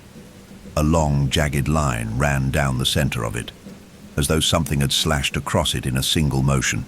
Suddenly, the whispers returned. Louder, clearer, almost urgent now. "Don't leave me here," the voice murmured. The words froze her blood. She turned around, heart pounding. The room was empty, but something was watching her. The room had gone eerily still again, the silence pressing down on Emma's chest like a weighted blanket. Her breath came in short, shallow gasps as she glanced over her shoulder, her phone's dim light illuminating the cracked mirror that now seemed to pulse with a sinister energy. The voice had been clear, too clear to ignore. "Don't leave me here." The words clung to the air, their faint echo vibrating against her bones. Her pulse hammered in her throat, and for a moment, the oppressive silence of the room felt almost suffocating. She stared at the mirror again, unwillingly drawn to it, her eyes tracing the jagged line that marred the surface. It was an odd thing to see a crack in the glass, but something about it, something about the way it stretched downward, felt wrong. No ordinary crack, more like something had slashed it from the inside. Emma's gaze locked on her own reflection. Her face seemed unfamiliar, too pale, too drawn, as though the weight of her thoughts had left a mark on her features. But there was something else, something shifting just behind her reflection. Her stomach twisted in a sickening knot. The hairs on her neck stood on end. The room was far colder now, the temperature dropping steadily. Emma could see her breath, slow puffs of white vapor escaping her lips. She reached up to rub her arms, trying to chase away the chill, but the cold seemed to seep into her skin, settling deep inside her bones. Her eyes flicked back to the mirror. Something was moving. It wasn't just her reflection. No, it was something else. There in the background, standing just behind her, barely visible at first, a shadow, thin, looming. It was Isla. No, it wasn't. The shape was tall, unnaturally tall, with arms too long for its body. Its face, if it had one, was obscured by shadows. It stood there, motionless, as though frozen, waiting. Emma's heart skipped a beat. Her instincts screamed at her to move, to run, but her body was rooted to the spot, as though an invisible force held her in place. The shadow seemed to sway, its movements slow and deliberate, as though it was contemplating whether to approach her or remain where it was. It was the kind of presence that makes you feel small, insignificant. The way it loomed just behind her was suffocating, as if the very air around her had thickened. Emma swallowed hard. She forced her feet to move, her body stiff with fear. But the closer she came to the door, the colder the room became. Her breath was a cloud before her face now, the chill unbearable, as though the temperature had dropped 20 degrees in a matter of seconds. She stopped, her hand frozen on the doorknob. No sound, just the pounding of her heart, louder than anything else. But as she hesitated, the whispering began again. It was faint at first, like a breeze stirring the leaves, but the words were unmistakable. "Why are you leaving?" Emma's pulse quickened. She twisted the door handle with shaking fingers, but it wouldn't budge. The door wouldn't open. Her stomach churned. The whispers grew louder, more insistent. "Don't leave me. Don't leave me alone." The voice had changed, become more desperate, like a child begging for attention. But it wasn't Isla. She could tell that much. This voice was something else, something older, something darker. Isla, Emma whispered into the stillness. Her voice was hoarse, barely above a breath, as though speaking too loudly might make the thing behind her, whatever it was, move closer. Isla, are you there? The shadow moved again just behind her. Emma felt its presence shift, the weight of it pressing down on her spine. She dared not look back. The longer she stayed, the more the air around her seemed to shift, as though the room itself was alive, breathing, watching. A cold hand seemed to brush against her back, and she spun around in a frantic, jerky motion, heart hammering in her chest. Nothing. There was nothing behind her, nothing but the cracked mirror and her reflection. Yet the room felt fuller somehow, suffused with an unnatural presence, a weight pressing down from every angle. "Don't leave me," came the voice again. But this time, it was different. It wasn't desperate anymore.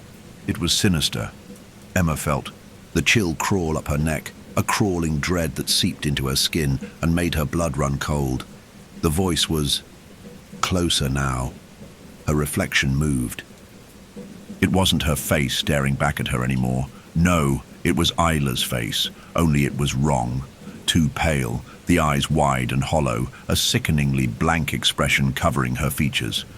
Her mouth opened, the lips stretching unnaturally wide as though the reflection was mocking her. "Leave," Isla's reflection whispered, its lips pulling into a grin. "You shouldn't have come here." The words hit Emma like a slap, and the reflection seemed to mock her, contorting and twisting, as if it had taken on a life of its own. Her heart clenched with fear. With a scream that she didn't recognize as her own, Emma backed away, stumbling over Isla's desk chair. The air around her thickened, heavy with the oppressive force of the room. The shadow, no longer just a shape, but now something much more substantial, seemed to solidify in the reflection, an inky blackness that clung to the walls like smoke. "Run." The whisper came again, and this time it felt like the very walls were whispering with it. The room was alive with the sound of her name. "Run, before it's too late!" She couldn't breathe. The words weighed heavily on her chest as she stumbled backward, her hand reaching out for the door once more. This time, the door opened, but as she stepped into the hallway, a sound, something metallic, scraped across the floor. A low, bone-chilling screech. The door to the room slammed shut behind her with a force that sent a shudder down her spine. She whipped around, her heart pounding, but nothing followed her into the hallway. Nothing but the silence. Emma stood there, breathless and shaking, staring at the door, the echo of the scraping noise still ringing in her ears. Her phone buzzed again. She glanced down, but the message wasn't from Isla this time. "Come back." The words sent a jolt of fear through her. She felt herself faltering. The hallway felt too empty, too silent now. A hollow place where every step she took only seemed to amplify the eerie tension wrapping around her. The dorm building, this place where she had felt safe, now felt like a trap, a snare. She turned to head down the hallway, but as she did, her eyes caught something. A reflection in the window at the far end of the hall. Isla. No, not Isla. It couldn't be. It was her, but it wasn't. Her figure, distorted, twisted, stood at the window, looking out, unmoving. The same empty, hollow eyes stared back at Emma, their gaze far too vacant, too distant. The figure in the reflection began to smile, not Isla's smile, a smile that twisted into something darker. Emma's heart stopped, and then the whisper came again. "Come back." Emma didn't run. Not yet. She couldn't. Her feet felt cemented to the floor, as though the building itself was holding her in place. The figure in the window, Isla, no, not Isla, was gone, but its presence still clung to the air, thick and suffocating. She could still feel its eyes on her, that chilling gaze that seemed to burrow into her soul. She had to move. She had to escape. Her legs felt weak, but she forced herself to walk down the hallway, each step heavier than the last. The dorm was eerily quiet now. The usual hum of distant conversations, the clatter of feet on tile floors, the faint sound of laughter echoing from a neighboring room, all of it had vanished. All that was left was silence, the kind that made her skin crawl and her heartbeat thud in her ears. As she reached the end of the hall, the fluorescent lights flickered above her, casting long shadows that seemed to stretch out and follow her, like fingers of darkness. She pulled her jacket tighter around herself, feeling a cold that wasn't just from the air. It was a cold that settled deep inside her, a chill that gnawed at her bones. At the far end of the hall, the elevator doors stood open. She had never noticed that before. The elevator had always been out of order, a broken relic of a bygone era. Its metal doors rusted shut for as long as she could remember. Yet now it was open, inviting her in with its dark, yawning maw. Something was wrong. Emma's fingers trembled as she reached for the elevator button. She should have just turned around, gone back to her room, called someone. But something primal, whispered to her that she had to know more. She had to understand what was happening. The elevator creaked as its doors closed behind her, and the faintest hint of cold, damp air seeped in from the shaft. The hairs on the back of her neck prickled. She pushed the button for the ground floor, but the numbers on the display didn't change. They flickered, as though refusing to settle. The numbers scrambled, constantly shifting, as though they were mocking her confusion. She pressed the button again. Nothing. The elevator lurched forward suddenly, its motion jerky, like a sickening cough from a machine on the verge of breaking. The sound of metal grinding against metal filled the air, making her stomach turn. She gripped the railing at her side, trying to steady herself, her breath coming faster as she forced herself to watch the flickering numbers. They didn't make sense. Then, as suddenly as it had started, the elevator stopped. The doors opened, but the hallway she stepped into wasn't the dorm hallway. It was a hallway she didn't recognize. The walls were peeling with age, the floor covered in a thin layer of dust, untouched by time. There were no windows, no signs of life, just the oppressive silence and the stale air that seemed to cling to the very walls. Emma's heart skipped a beat. This wasn't right. She was sure the elevator didn't go anywhere near this part of the building. She reached for her phone. Again, her hands shaking, her fingers fumbling for the screen. She had to get out of here. She had to... Her phone buzzed again. "I'm waiting." The words echoed in her mind. A low, guttural voice that wasn't Isla's. The chilling certainty that something was waiting for her down here made her stomach twist. She stepped out of the elevator, trying to make sense of her surroundings, but everything felt off. The walls seemed to pulse, the shadows too long, too heavy. The air was thick with a strange odor, like wet stone and old wood. The corridor stretched endlessly before her, with no doors, no rooms, just the oppressive weight of something ancient pressing down from above. She took a step, then another. And then she saw it. At the end of the hall was a door. Not just any door. This one was different. The door seemed to shimmer, as though it existed in two places at once, a flickering mirage of wood and metal that didn't quite match the rest of the hallway. There was no sign on it, no markings, nothing to indicate it should be there.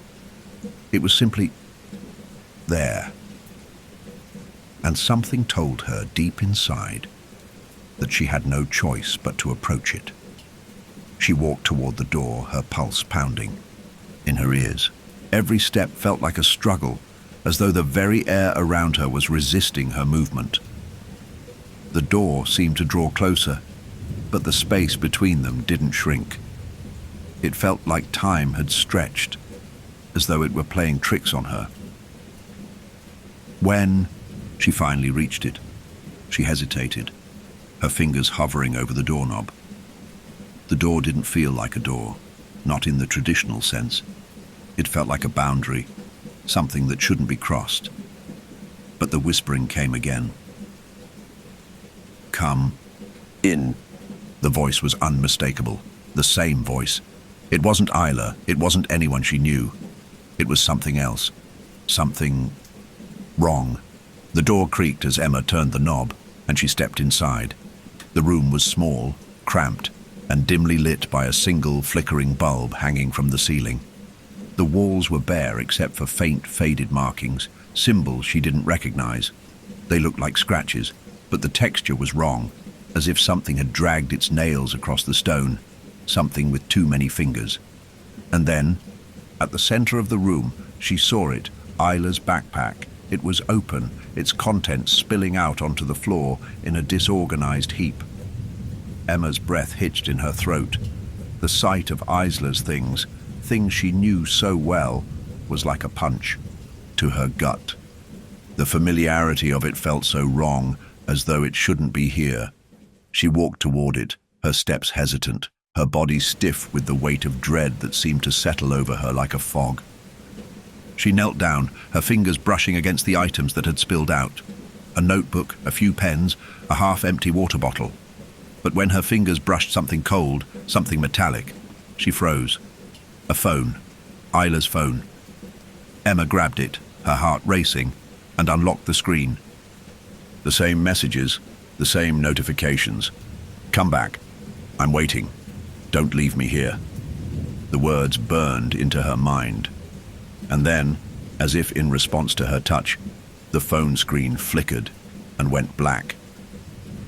She jerked her hand away, a cold sweat breaking out across her forehead. A low, grinding noise rumbled from behind her, deep and guttural, like the building itself was waking up, groaning from its very foundations. The air in the room grew colder. The shadows seemed to shift and dance, moving toward her, drawing closer, like fingers reaching out to grab her. "Come closer," the voice whispered. It was louder now, more insistent. "You're so close." Her breath caught in her throat as she spun around, her eyes scanning the room in a frantic blur. The door had disappeared. There was no way out. Suddenly she heard a sound, faint but growing louder. A low hum, like an engine revving in the distance. It grew closer, louder. It was coming from somewhere beneath the floor, from somewhere deep within the building. The walls seemed to breathe, shifting with a sound that was both organic and mechanical, as though the entire place was alive, groaning and moaning beneath her feet. Her chest tightened, her vision narrowing as she felt something close in from all sides. And then, from the corner of her eye, something moved. A figure, standing just beyond the reach of the dim light. It was a silhouette, a person, but too tall, too distorted. Their limbs stretched unnaturally long, and as they moved toward her, their face became clearer. It was Isla, but not Isla. The same pale, hollow eyes, the same twisted expression, her lips curling into that twisted, mocking smile. "Don't leave me," the thing said, its voice a low, guttural rasp. "You can't leave." The figure reached out, its fingers too long, too sharp. Emma's heart was thundering in her chest, her entire body stiff with terror, as the figure, Isla's distorted form, stretched its long, gnarled fingers toward her. She wanted to scream, wanted to run, but her legs refused to obey her, frozen, in place by a deep primal fear. Every inch of her being screamed for escape, but there was nowhere to go. The figure's twisted smile widened, its eyes, those hollow, inhuman eyes, staring at her with an intensity that pierced through her chest. She could feel its gaze, cold and suffocating, as though it was burrowing into her very soul, stripping away the last remnants of her courage. Its smile stretched even further, the skin around its mouth stretching grotesquely. like the very muscles were fighting against their own limits. "Don't leave me," the thing crooned again, its voice a sickening blend of Isla's tones and something much darker. The words felt like ice water being poured directly into Emma's veins. "You're just like the others. You'll stay. You have to stay." Emma stumbled backward, her breath coming in panicked gasps. The walls seemed to close in on her, the shadows creeping forward like living tendrils, pulling at her limbs, urging her to stay. The flickering light above her buzzed and crackled, casting odd, jerky shadows that seemed to twist and writhe as though the very room itself was a living thing, a twisted, malevolent presence. She didn't know where she was.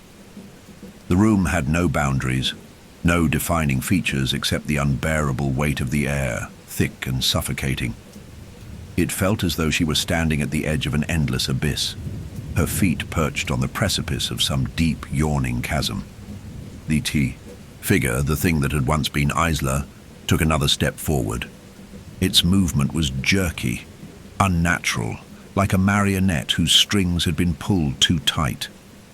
The corners of its mouth curled upward in that chilling, mocking smile. The skin on its face sagged, and its lips trembled as though they were fighting against the grotesque distortion that had taken over it. Emma's eyes snapped to the door. It was still gone, but she could feel it now. The oppressive weight of the room. The air was dense with something dark, something old.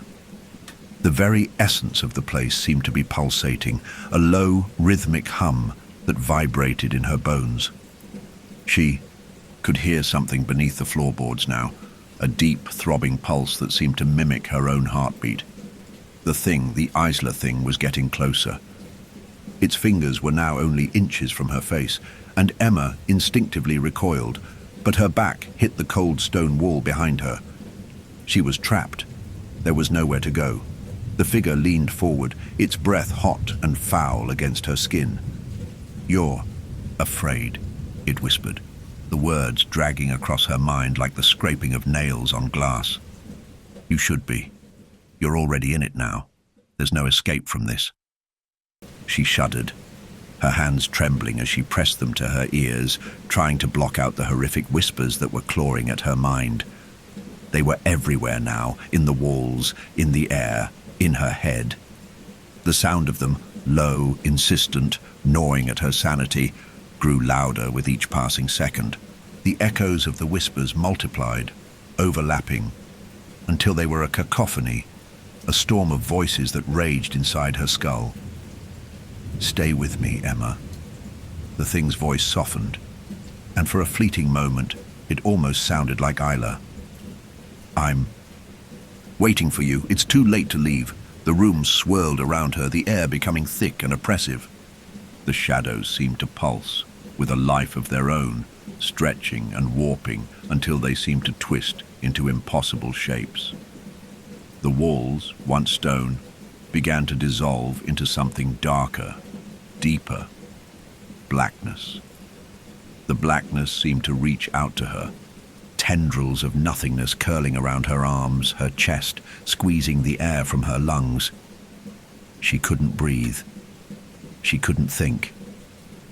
Everything was closing in on her, collapsing in on itself until she was consumed by the weight of it. The edges of her vision darkened, and for a moment she thought she might lose herself entirely in the suffocating void. But then, through the dark, she saw it. A door. Not the one that had vanished earlier, but a new one she hadn't seen before. Its edges were faintly illuminated by a flickering light. The light seemed fragile, as though it could be extinguished at any moment. But it was real. The door was there, and it was her only chance. She stumbled forward, her limbs moving like they belonged to someone else, dragging her body toward that tiny sliver of hope. The figure, the thing, was still behind her, its footsteps slow and deliberate, the sound of its grotesque form shifting like the scraping of bones on stone. The whispers were growing louder, filling her mind, pulling her down into the depths of her fear. "Don't leave me," the thing called out, its voice now high and shrill. It sounded almost desperate, as though it could sense her resolve faltering, her will weakening. She reached for the door, her hands trembling as she grasped the cold handle. The whispers were right behind her now, their words no longer even discernible, just a storm of noise crashing against her skull. With one final, desperate twist of the doorknob, she pulled the door open. But what she saw on the other side wasn't salvation. It was another room. This one was different from the others. The air in the room was still, frozen even, and everything about it felt wrong. The walls were covered in dark stains, patches of blackened mildew, and what looked like dried blood. The floor was littered with discarded objects, clothes, books, torn papers, empty bottles, all scattered in an unorganized mess. But what caught her attention was what lay in the center of the room. A figure. A body. It was Isla. No, it wasn't Isla. The body, slumped in the middle of the room, was not hers, but the resemblance was uncanny. The face was pale, too pale, and its eyes were wide open, but lifeless, staring into nothingness. Its mouth was slightly agape, as though frozen in a scream that could never escape. The skin was cracked, like dried earth, and the entire body seemed to have shriveled under some unnatural force, twisted beyond recognition. The clothes, it looked like Isla's clothes, were torn in several places, the fabric fraying like it had been through something indescribable. Emma recoiled, her breath catching in her throat. But then, something caught her eye. On the wall behind the body was a single jagged mark. It wasn't a scratch. No, it was something more deliberate, something etched into the stone, the way someone might carve a name or a symbol. But this mark was different.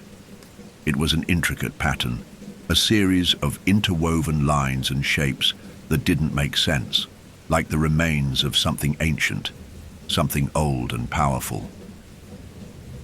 A low growl rumbled beneath her feet. She turned. The door behind her slammed shut.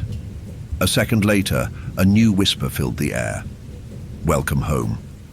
The door slammed shut with a finality that resonated through the walls, shaking the very foundation of the room. Emma spun around, her heart racing, her breath coming in ragged gasps. Her mind was reeling, struggling to make sense of the grotesque sight she had just witnessed, the twisted, lifeless body that looked like Isla. She could still hear the low, guttural growl reverberating beneath the floor, like a beast prowling just out of sight, waiting for its prey to make a fatal mistake. The air felt heavy, charged with an unnatural energy, as though the room itself was alive, watching her, waiting. A deep, oppressive silence settled in, broken only by the distant hum of something far below the ground, something that hummed with an urgency, a primal thrum that seemed to vibrate inside her chest. Emma reached out for the wall, her fingers pressing against the cold stone, trying to steady herself, trying to find something familiar in the midst of the nightmarish reality that was closing in on her. The room seemed to stretch, the walls distorting, growing larger and smaller, as though they were warping with the very beat of her pulse. The jagged, twisted marks on the wall glared at her, their patterns too complex to comprehend, their lines and shapes seeming to move, shift, and reconfigure like a puzzle that had no solution. But what had she missed? The body was real. Too real. It looked like Isla. No, it wasn't Isla. It couldn't be. And yet the face was unmistakable. The pale, lifeless skin, the vacant eyes that stared at nothing but the endless void. "Stay," a voice whispered. From behind her, Emma froze. She had heard that voice before, faint, distant, but undeniably familiar. It was a voice she had tried to shut out of her mind, a voice that clawed at her consciousness like nails against glass. It was the voice of the thing, whatever had once been Isla, calling her back, pulling her into the depths of the nightmare. Her pulse quickened. her legs trembling as she took a step back, her eyes darting around the room, desperate for an exit, for anything that could make sense of the madness. But the room was just a maze, a trap, and the more she moved, the more it seemed to close in on her. The walls seemed to pulse with that same low growl she had felt earlier, a dark force, a presence that was both ancient and hungry. "Come closer." The voice coaxed, now closer, sharper, like it was breathing down her neck. "I'm waiting for you." Emma's breath hitched. The words clawed at her skin, digging into her mind like a splinter, pulling her toward the thing she feared most. The truth that had been buried, the truth she hadn't wanted to find. She had to get out. She had to escape before it consumed her. But there was no escape. Not anymore. The air felt thick with the scent of damp earth, like something rotting beneath her feet. The light overhead flickered, casting long, twisting shadows across the room, making it seem as though the walls were closing in, folding around her like the jaws of a monstrous creature. She couldn't breathe. The weight of the darkness pressing in on her was unbearable, suffocating, and every part of her screamed to leave, to run, but her body wouldn't obey. "Don't run from me, Emma," the voice purred, now directly behind her, sending a cold shiver down her spine. It wasn't just a whisper now. It was everywhere, inside her, around her, drowning out all other sounds. "You're already here. You've always been here." Her head spun. The room felt like it was spinning too. A vortex, a maelstrom that threatened to tear her apart. Her vision blurred, and for a brief moment, she lost track of where she was. The air around her became thick, like a fog of memories she couldn't escape. Isla's face flashed before her eyes, her smiling face, her kind eyes, the face of the girl who had been her friend, her roommate, the girl who had vanished without a trace. The memory surged back like a tidal wave, and suddenly Emma was no longer in this dark, oppressive room. She was back in the dormitory, back in the place where everything had started. She remembered Isla, her laugh, the way her eyes always sparkled when she talked about her family, the way they stayed up late, talking about everything and nothing. It had been so normal then, so simple. But something had changed. Emma's gut twisted. There had been something wrong about Isla's behavior, something that hadn't been right even before she disappeared. That feeling had been nagging at her, scratching at the back of her mind, but she had pushed it aside, choosing to believe that it was just stress or schoolwork or anything but something darker, something much more sinister. The whispers were growing louder again, louder than ever before. Her head throbbed, her skull vibrating with the noise, the pressure building until it felt like it would crack her open. She pressed her palms against her ears, but it didn't help. The sound was inside her, gnawing at her thoughts, making it impossible to think clearly. The walls were pulsating now, undulating like they had a heartbeat of their own. And through the pulse of sound, she heard something else. A distant, soft, scratching sound, like something clawing at the walls beneath the floor. Emma's eyes shot toward the body on the floor, the thing that had once been Isla. The room was silent now. A strange, suffocating silence. And then, from the depths of that silence, came the scraping again. It was slow at first, tentative, like the thing was testing the room, testing the boundaries. The body began to shift. At first, it was subtle. A slight twitch of the fingers, a subtle shift of the head. Emma froze, her breath catching in her throat, her heart pounding against her rib cage like a drum.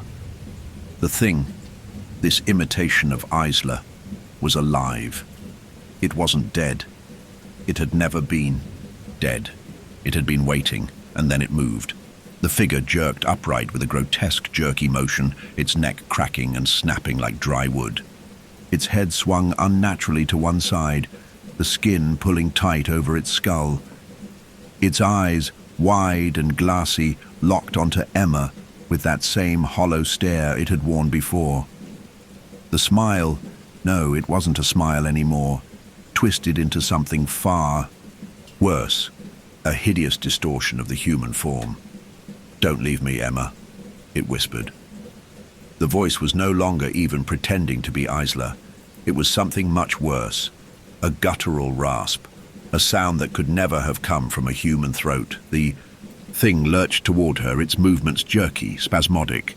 Each step was accompanied by the sickening crack of bones out of place, of joints too stiff, of something not meant to move this way. Emma stumbled backward, her foot catching on the jagged edge of a broken piece of furniture, sending her crashing to the ground. Her breath hitched, her hands scrabbling desperately against the cold stone floor as she tried to push herself up, but the thing was faster. It was already too close. Its arms reaching for her, fingers twisted, nails too long and too sharp, scraping against the air with a sound that made her insides twist. "Stay with me," it rasped again, its voice a distorted echo of Isla's. "We belong together." The air was thick with the smell of rot now, the stench of decay and death curling into Emma's nostrils, filling her lungs with each desperate breath. She could taste the foulness in the back of her throat. It wasn't just the thing in front of her. It was everywhere. The entire room reeked of it, and she could feel it in her chest, in the pit of her stomach. This wasn't just a hallucination. It wasn't just her mind playing tricks on her. Whatever this was, it was real. It was here. Her thoughts were racing now, her panic suffocating her ability to think clearly. She had to find a way out. She had to. And then she remembered. The symbols on the wall, the markings, the pattern that hadn't made sense before. The key. With a cry of desperation, she forced herself to her feet, her knees shaking as she scrambled toward the symbols, her fingers brushing against the stone. They weren't just markings. They were a map, a series of interconnected lines and shapes that formed a larger whole. A design. She pressed her hand against the center of the pattern, and the world trembled. The stone beneath Emma's fingertips vibrated, humming with a strange resonance, as though the markings themselves were alive. Each groove, each line, seemed to pulse with energy, and a faint light flickered around the edges of the pattern, casting long, trembling shadows across the room. Her heart raced, and for a moment it felt like time itself had stopped. The growling beneath the floor had ceased. The whispers had quieted. She dared not breathe too loudly, too abruptly, as though any sudden movement would shatter the fragile stillness, the strange peace that had settled over her. It was almost as if the room had noticed her actions, like something ancient, something vast, was now aware of her, aware that she had discovered the key, the symbol, the doorway to something far worse than the thing that had once been Isla. Her fingers slid over the etched markings with a growing sense of dread.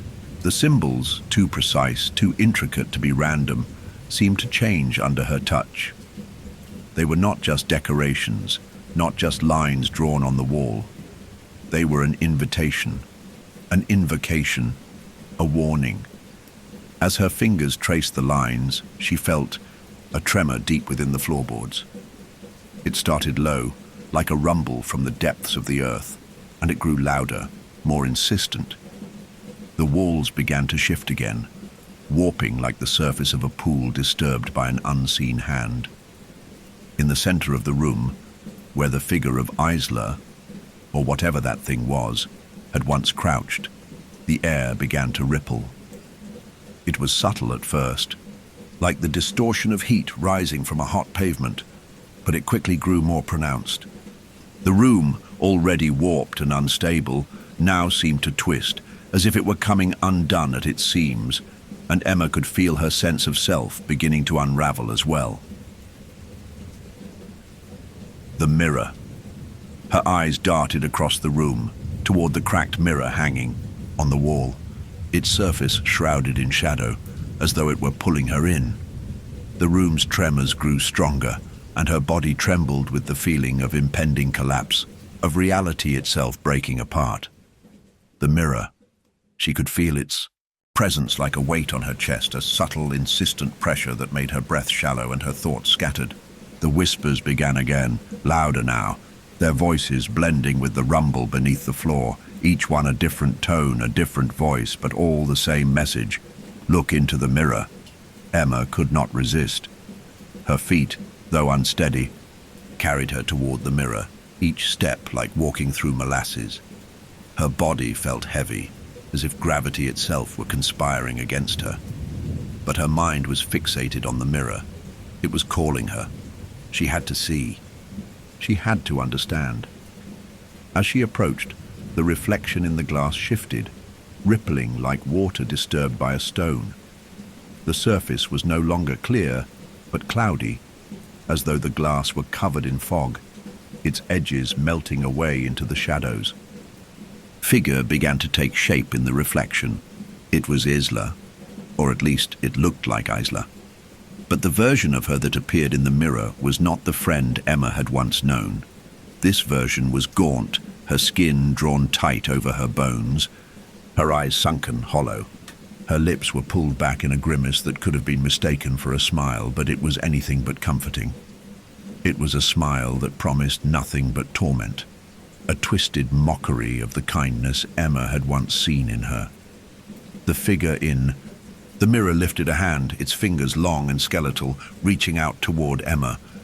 But it was not Isla. No. The reflection was not just her roommate, it was something else. Something darker. The face that stared back at Emma was not human anymore. It was a mask, a vessel, a conduit for something much older, much darker. The glass rippled again, distorting the features, and Emma could see beyond the reflection, into the space behind it, a space that wasn't part of the room, wasn't part of reality. It was a void, a black abyss that seemed to stretch on forever, like a wound in the fabric of the universe itself. The thing in the mirror whispered to her, its voice sweet and sickly, full of mockery. "You should have never looked," it crooned. "You should have never come." Emma recoiled, her heart hammering in her chest, but her eyes were glued to the mirror, to the abyss that loomed behind it. She couldn't look away. Her body refused to obey, frozen in place by some invisible force, as if the mirror was pulling her in, consuming her. The whispers were deafening now, 1,000 voices, 1,000 accusations, drowning out her thoughts. "You're one of them now." The words stung, cutting through her like a blade. She couldn't breathe. The very air felt thick with suffocating pressure, and the walls around her seemed to bend in on themselves, becoming even more distorted, like they were no longer bound by the laws of physics. The room was tearing apart. The mirror was the center of it all. It was the nexus, the point of convergence between worlds, between realities. And then she saw it. In the reflection, something moved behind Isla's form. Something large, something monstrous. It was a shadow. No, not a shadow. A shape. A presence, dark and oppressive, its form barely visible, but its presence undeniable. The shape was closing in, pressing against the mirror from the other side. Emma could feel its weight, the pressure of it bearing down on her, pushing against her chest, like the hand of a giant, suffocating her. "It's time," the voice in the mirror whispered. "Time to join us." Emma stumbled back, her legs giving way beneath her as the figure in the mirror reached out again. But now it was not just Isla. No, it was something far worse. The thing in the reflection had become a hybrid, part Isla, part something else, something ancient, something that had been waiting in the dark. Its arms stretched unnaturally long, its fingers gnarled and twisted, and its eyes were now black pits, empty and endless. Emma scrambled away from the mirror, her breath catching in her throat as she tried to push herself upright. She had to get out. She had to. A deafening crack split the air. The mirror shattered, not just the glass. The entire reality around her fractured with it. The walls peeled away like paper, the floor buckled, and the air itself seemed to rip open, sending Emma hurtling into a darkness so deep that even the whispers were silenced. She fell, down into nothingness. Her body twisted through the void, weightless, disoriented. She couldn't tell where the floor was, where the ceiling was, or if there was even a ceiling at all. The darkness pressed against her, folding her in like a tomb. Her thoughts began to splinter, unraveling like threads pulled from a seam, her consciousness slipping between realities. She couldn't hold on to herself any longer. In that moment, she understood. The mirror was not just a reflection. It was a door, and the thing that had once been Isla had been waiting on the other side, waiting to drag Emma into the same fate, the same prison. It was not a choice. She had already crossed over. The abyss had taken her, and there would be no return. The fall was endless. Emma felt the pull of gravity shift in strange, sickening directions, as though the very fabric of space was warping around her. Her body flailed, lost in the dark expanse. She could feel herself spiraling through a space that didn't have an up or a down, a direction or a destination. She couldn't scream. The air was gone. She couldn't even think. The feeling was like drowning in a pool of cold, thick syrup. Every second felt like a century. Time seemed irrelevant. Here, there was no concept of it in this black void, no boundaries, no rules. Her limbs felt as though they were disconnected from her mind. She couldn't grasp what was happening, couldn't understand how she was still falling or how long it had been. Her heart hammered against her ribcage, desperately seeking a way to make sense of this place, this dimension. It wasn't a normal part of reality. She knew that now. It was a place between worlds, a void where nothing should have been able to exist.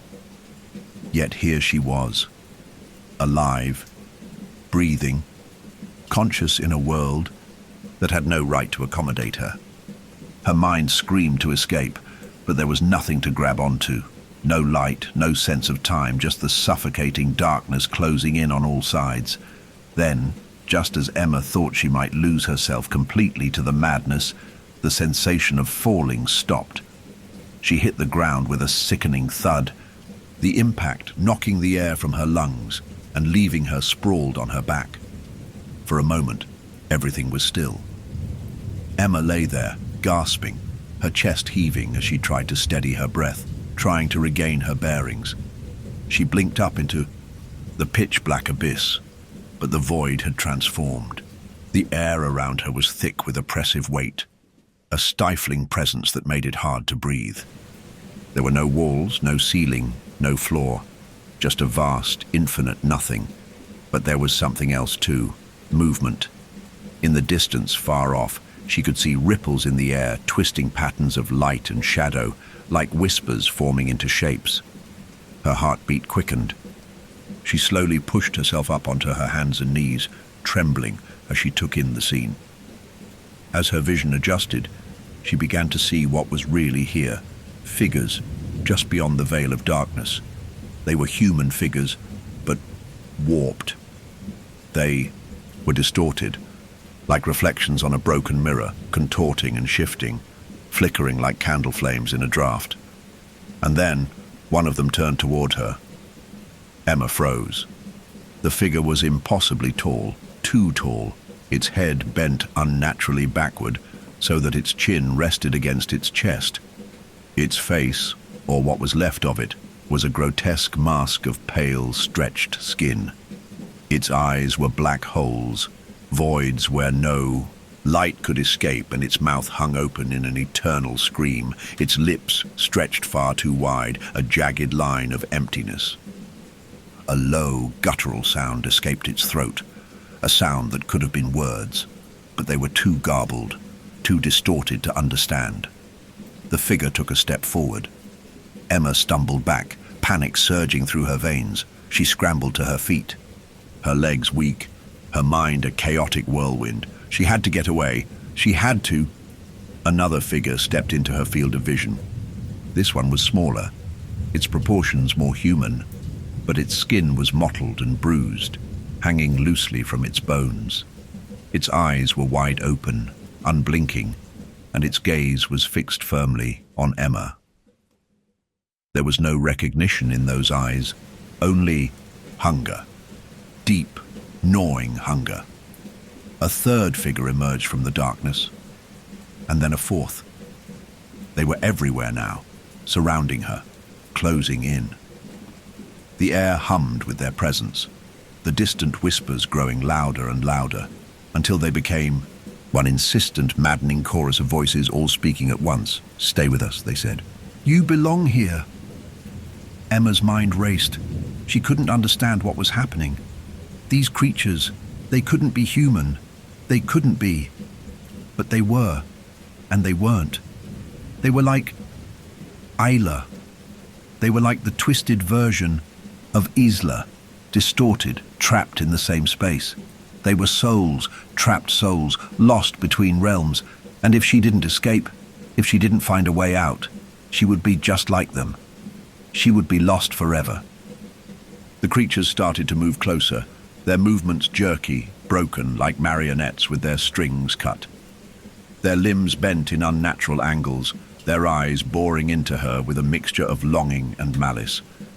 And then, through the noise, through the terrible chorus of distorted voices, Emma heard a familiar one. Emma. The voice was faint, but it was unmistakable. It was Isla's voice. "Isla," Emma whispered, her heart thundering in her chest. "Isla, where are you? What happened to you?" The creatures around her fell still at the sound of her voice. All at once, the whispers ceased. Silence. A heavy, suffocating silence. And then, from the shadows, a figure stepped forward. It was Isla, or at least it looked like her. She was disheveled, her hair matted, her skin pale and stretched tight over her bones. Her eyes, those once warm, bright eyes, were now hollow, empty voids, like the other creatures. She was one of them. Emma's heart clenched. This couldn't be real. This couldn't be what had become of her friend. "Emma," Isla whispered again, and her voice was not the voice Emma had once known. It was hollow, ragged, like something dead. "I didn't mean for this to happen. I didn't..." The room around them began to shift again. The air, once thick with suffocating pressure, now grew cold. The creatures began to move once more, their twisted limbs skittering across the floor like spiders crawling towards Emma.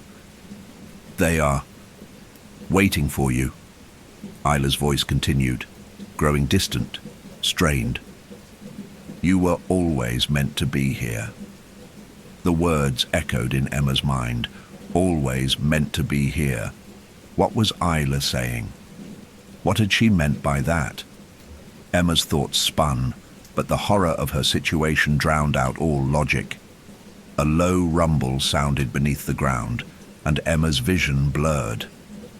In the distance she could see an enormous shifting shadow, a shape that dwarfed everything else in the void.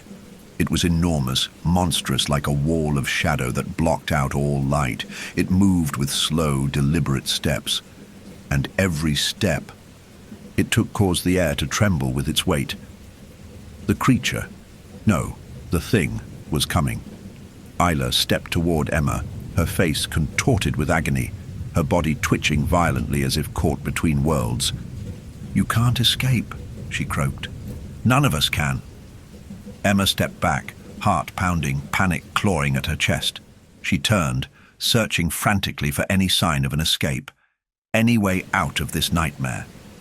But the darkness closed in, tighter, the air thickening, pressing in on her from all sides. And then she saw it. A light.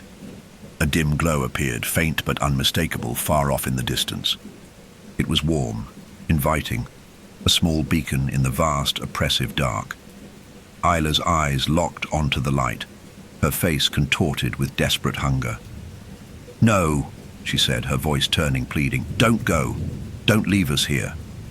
The creatures, All turned toward the light, their twisted, grotesque forms moving in unison, drawn toward it.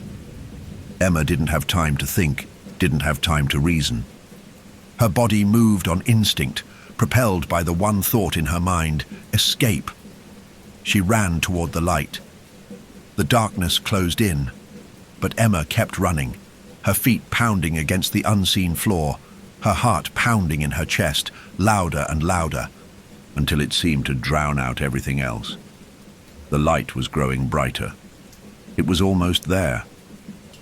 But just as Emma reached out for the warmth, for the salvation she thought she had found, the floor beneath her gave way, and Emma fell, once more, into nothingness. The fall was no longer simply a sensation. It was an experience.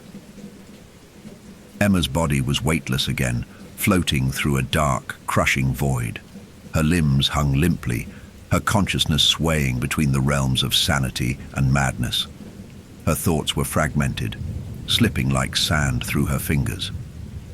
The dark swallowed her whole, and with every passing second, her mind struggled to remain intact. The light, her last desperate hope, had vanished. She had reached for it, but it had disappeared as quickly as it had come. What had she seen? Was it real? Was it merely a trick? A lure to draw her deeper into this never-ending abyss? Her body continued to fall, but this time there was no sensation of movement. She felt static, as though the passage of time had lost its meaning. She could no longer tell if minutes had passed or hours, or if she had been drifting for centuries in this endless dark. The sensation of falling faded, leaving only an oppressive, crushing silence. And then came the whispers. They were faint at first, like distant murmurs just beyond the edge of her hearing. She could almost make them out, but the words were too garbled, too distant. It was as though they were coming from far away, from the other side of the universe itself. They crept under her skin, cold and invasive, their presence spreading through her bones, her heart, her very soul. You are not alone. Emma's breath caught in her throat. Her limbs trembled as a new realization spread through her. She was not alone. The cold weight of those words settled over her, pressing against her chest. And then the shadows began to move. They swirled around her, not in the way the wind moves or the water ripples. No, this movement was deliberate, a force. It was alive. Her mind screamed, but she could not make a sound. There was no air here, no atmosphere, just the weight of the void itself. She was suffocating, not from lack of breath, but from the sheer enormity of the silence, the utter absence of anything. The whispers grew louder. More voices joined the chorus, each one insistent, clamoring, straining against the silence, each tone slightly different, each word distorted. Some were familiar, some completely alien, but they all had the same unnerving message. You were never meant to leave. We are all the same. The shadows thickened. They encroached upon her, no longer distant but pressing in, curling around her limbs. They were not made of darkness, not like she had thought. They were something else, something more ancient, something alive. They touched her, brushing against her skin with a coldness that chilled her to the bone. And the moment they did, the weight of the darkness seemed to double.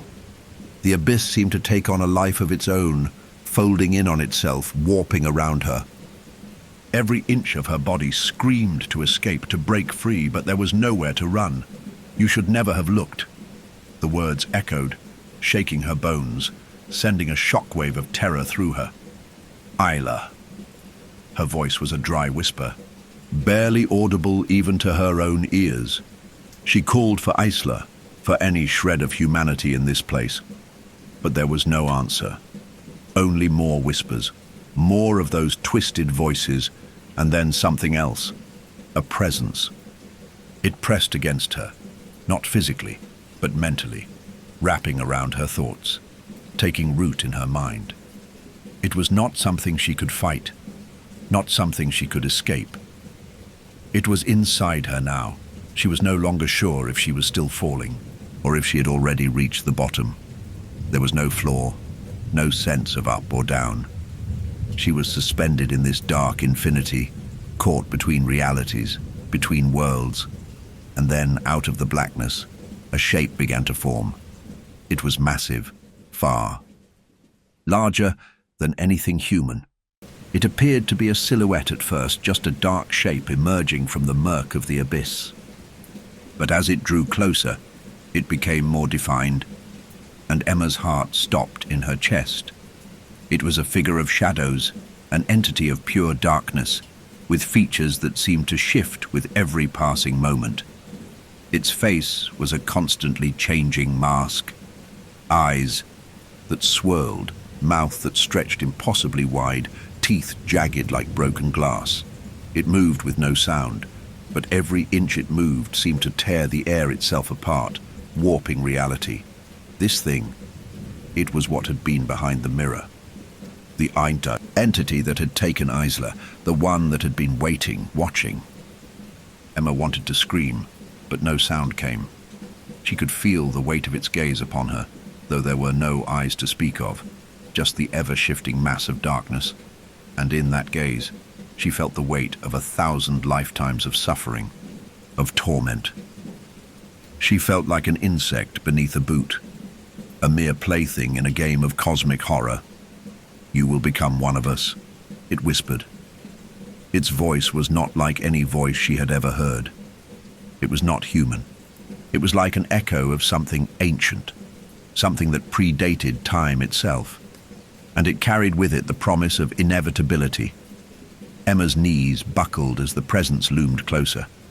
The suffocating weight of it crushed her, pressing down on her chest, making it hard to breathe, hard to think, hard to fight. There was no escape from it, no escape from this thing.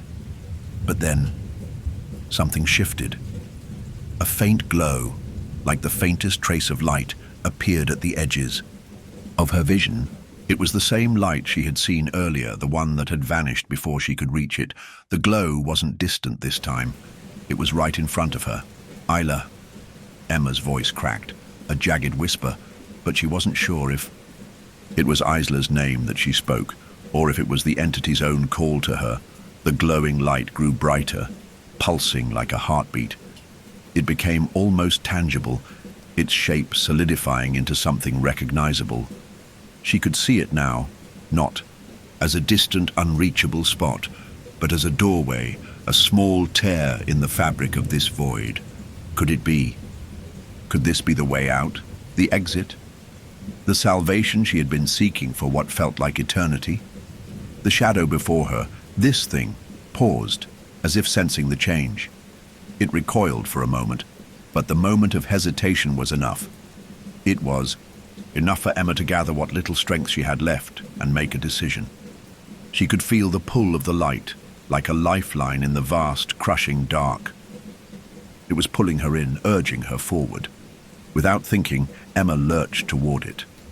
Her body moved on instinct. Her fingers stretched toward the glow, the warmth of it almost unbearable against the cold grip of the shadow. But the shadow wasn't finished. As she reached for the light, its massive form lunged forward, its jaws wide, its hands stretching toward her, grabbing at her legs. The grip was cold and heavy, like iron chains wrapping around her. No. The word was a scream in her mind. She fought, kicking, thrashing, her hands reaching for the light that seemed so close now. Her heart thundered in her chest, every muscle screaming in protest, but she wouldn't stop. She couldn't stop. The shadow's touch burned, but the light, it was there. It was within reach. "I will not become like you." With one final desperate effort, Emma hurled herself toward the light. And then there was a crack. The darkness screamed, and she was gone. Emma's vision blurred, a haze of colors and light swirling together.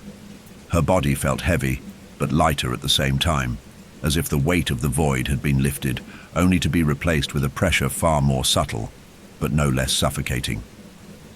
The faintest hum of sound surrounded her, the light flickering like a candle in the dark. The sensation of falling had stopped, but she could still feel the throb of her heart in her chest, erratic and frantic. The world around her was shifting, spinning in chaotic disarray, as though she had crossed some threshold between one reality and the next.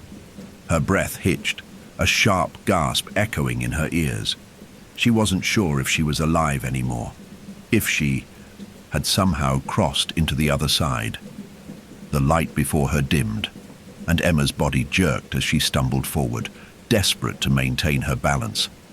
It felt as though the very air was trembling beneath her feet, as though the ground itself were alive. She took a few hesitant steps, her hand reaching out, fingers grazing the edges of what she could only describe as nothingness. There was no wall, no structure. The light pulsated around her, its warm glow offering a momentary sense of comfort. But even that could not mask the growing sense of dread building in her chest. And then, she heard it. The laughter. It wasn't human. It wasn't even close to being human. It was a grotesque, deep, guttural sound, an echo that bounced off every corner of this strange place she now found herself in. The laughter wasn't just from one voice. No, there were dozens of them. Dozens of hollow, broken voices, each one steeped in misery and insanity. The laughter was everywhere, surrounding her, crawling under her skin. It was a mocking sound, a derisive thing, as though some force were laughing at her very existence, her attempts to escape. Emma clenched her fists, trembling. She couldn't stay here. She couldn't stand another moment in this place. She turned, her eyes scanning the dark expanse that seemed to stretch forever. There was nothing, just shadows and shifting shapes that danced at the edge of her vision. Where am I? The thought echoed in her mind, a question without an answer. She tried to scream, but no sound came. Her throat was dry, her voice hoarse. She wasn't sure if she was still inside her own body, if she still even had a body. There was nothing to anchor her. The very nature of this place was alien to her, understanding of the world. Ela, Emma whispered, the name escaping her lips like a prayer. Nothing answered her. There was no comfort in the silence that followed, no warmth. Only the creeping sense of being watched, of being stalked. The laughter didn't stop. It only grew louder, more frantic, more intense, until it felt as though the very air around her was vibrating with its malevolent energy. Then, through the chorus of mocking laughter, came a voice. "Welcome, Emma." The voice was chillingly familiar, cold and deep, as if it were coming from the bowels of the earth itself. Emma's breath caught in her throat. She knew this voice. She'd heard it before. Isla. The voice didn't answer, not with words, but with a shifting, writhing figure. From the shadows stepped out a silhouette, a shape that flickered in and out of existence like an apparition. It was Isla, or at least it looked like her. The figure moved with strange, jerking motions, as though it were struggling against the weight of its own existence. It reached toward Emma, its hand stretching far too long, fingers writhing, distorting, twitching at impossible angles. But the face, it was Isla's face, pale and hollow, eyes wide and unblinking as though frozen in time. But the expression was wrong. Her mouth stretched impossibly wide, her features contorted into something inhuman, like the mask of a marionette. "Emma," Isla's voice came, but it was laced with something darker. The once familiar sound was now laced with an alien tone. It was distorted, warped. "You shouldn't have come." Emma staggered back, her heart racing in her chest, the blood draining from her face as she saw the horrifying transformation of her friend. "What's happening? What is this place?" Emma cried out, her voice breaking. She wasn't sure if the words were for Isla, or for herself. Isla's distorted form tilted its head at an impossible angle, eyes narrowing, and then the smile stretched across her face, a jagged thing like a crack in a glass pane. Her voice dropped to a low, guttural rasp. "This is the place where all things end, Emma, where all the lost souls are bound." The words sent a shiver down Emma's spine. Her legs shook beneath her, but she couldn't look away. The shadow of Isla, this twisted thing that had once been her friend, kept advancing, its movements jerking, a puppet with too many strings. "You shouldn't have crossed over." "I didn't mean to," Emma whispered as though speaking. The words would somehow erase the horror. "I just wanted to get out. I just wanted to find you." The distorted Isla smiled again, the smile growing wider, too wide. "You were never meant to leave. You were meant to stay.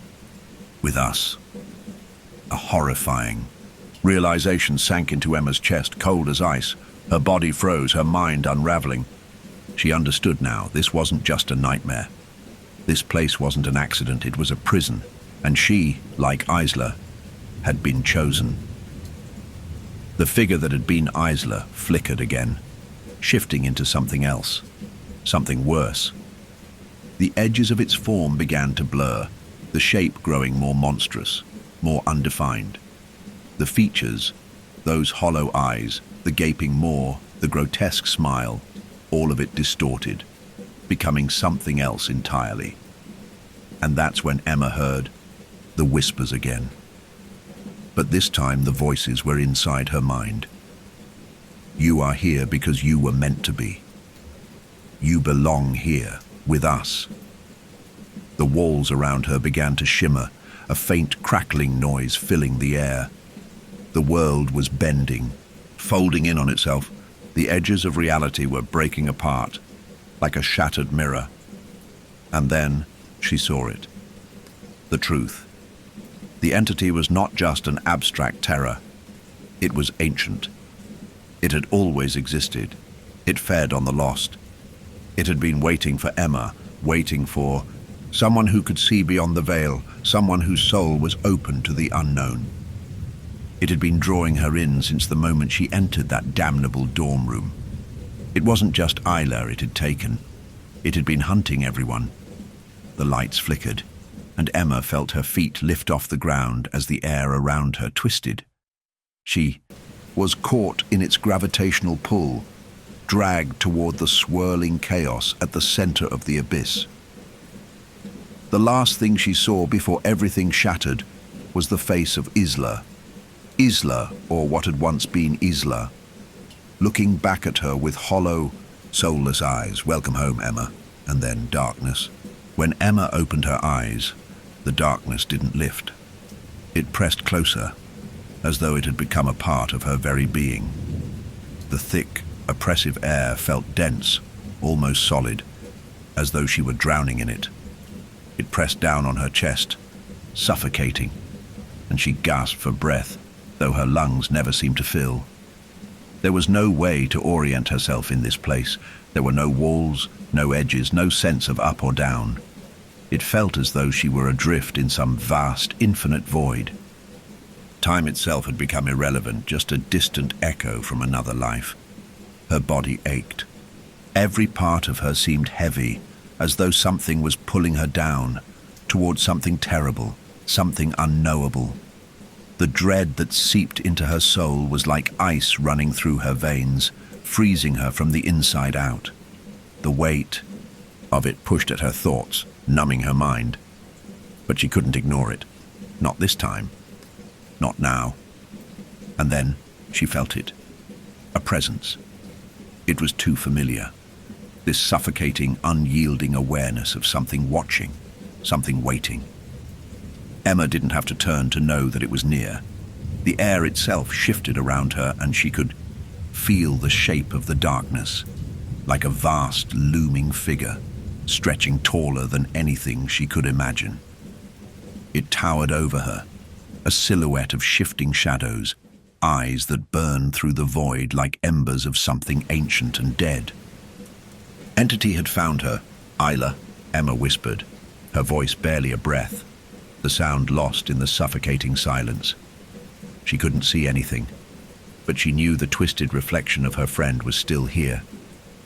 It had to be. A laugh echoed through the space, hollow and cold. The laugh of something unknowable. The darkness around her seemed to fold, pulling in on itself like a nightmare, twisting its shape. And then, from the depths of the blackness, something began to form. A shape. No, not a shape. A presence. It was a figure, flickering and unstable, like a mirage made of smoke and malice. The voice came again, low and guttural, as though it came from the very depths of the earth. "Emma, you have crossed the threshold. You belong to me now. You are mine." The words sent a cold shiver down Emma's spine, but she didn't dare move. The reality around her seemed to shift and sway as though the ground was unstable, as if this entire space were a construct of a broken mind. And yet, there was something terribly real about it. "I will not become you," she whispered, more to herself than to the entity. The words felt hollow in her mouth, weak, but they were all she had. "I won't. I can't." The thing laughed. Again, this time louder, the sound becoming a roar, a tremor that rattled her bones. The walls of the void trembled under the sheer power of it. The pressure, the weight, the crushing sensation in her chest, it all deepened. "You already have, Emma. You always have. You have always belonged here in the dark. Your soul, your mind, they have always been mine." The voice twisted, distorting, into something other, something familiar yet horrifying. "I am the end of all things. I am the hunger that lies beneath every soul. You have been chosen to understand that, to be consumed by it. There is no escape. There never was." The darkness seemed to ripple and pulse, an entity far older than any god, far older than time itself, stretching across dimensions. Emma could feel it in her very bones. She could feel the loneliness that it carried with it, the emptiness. It was the absence of everything, the void between stars, the place where life could never touch. She could feel it now, not just around her, but within her. "You should have stayed in the light." The entity's voice was almost playful, a mockery of her earlier attempts to escape. "You should have gone back. It was always meant to be this way. There is no room for light here, Emma. There is no room for hope." Emma clenched her fists. The words struck deep. They cut through her like knives, scraping at the remnants of her will. She could feel her mind unraveling thread by thread. The pull of the darkness was too strong, too powerful. It reached inside her thoughts, twisting them, bending them to its will. But amidst the chaos, a flicker of something remained. A faint, barely perceptible thread of resistance. "I refuse," she whispered. "I refuse to let you take me. I refuse to let you win." Her voice was weak, but it held something ancient, something human, a determination that had been buried under layers of fear and hopelessness. But it was there, buried deep. And now it was rising, pushing back the terror. "I am. Not like you. I won't give in." For a moment, the world held still. The whispers, the laughter, the pressure, they all paused, as if something ancient and unmovable was watching. And then, something cracked. A small, insignificant shift, like a breaking glass. Emma felt a sharp pain in her chest as the words tore themselves from her soul. They reverberated through the void. The entity recoiled. "No!" it hissed, the sound more animal than human.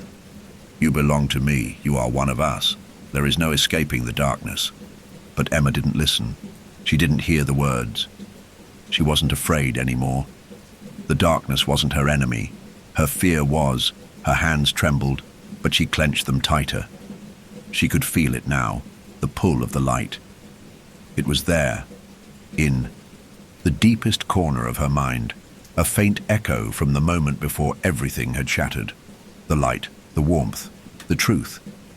She had been so focused on the darkness, on the suffocating pull of the entity, that she had forgotten. The light was the answer. The light was the key. It wasn't just a physical force, not something that could be seen or touched.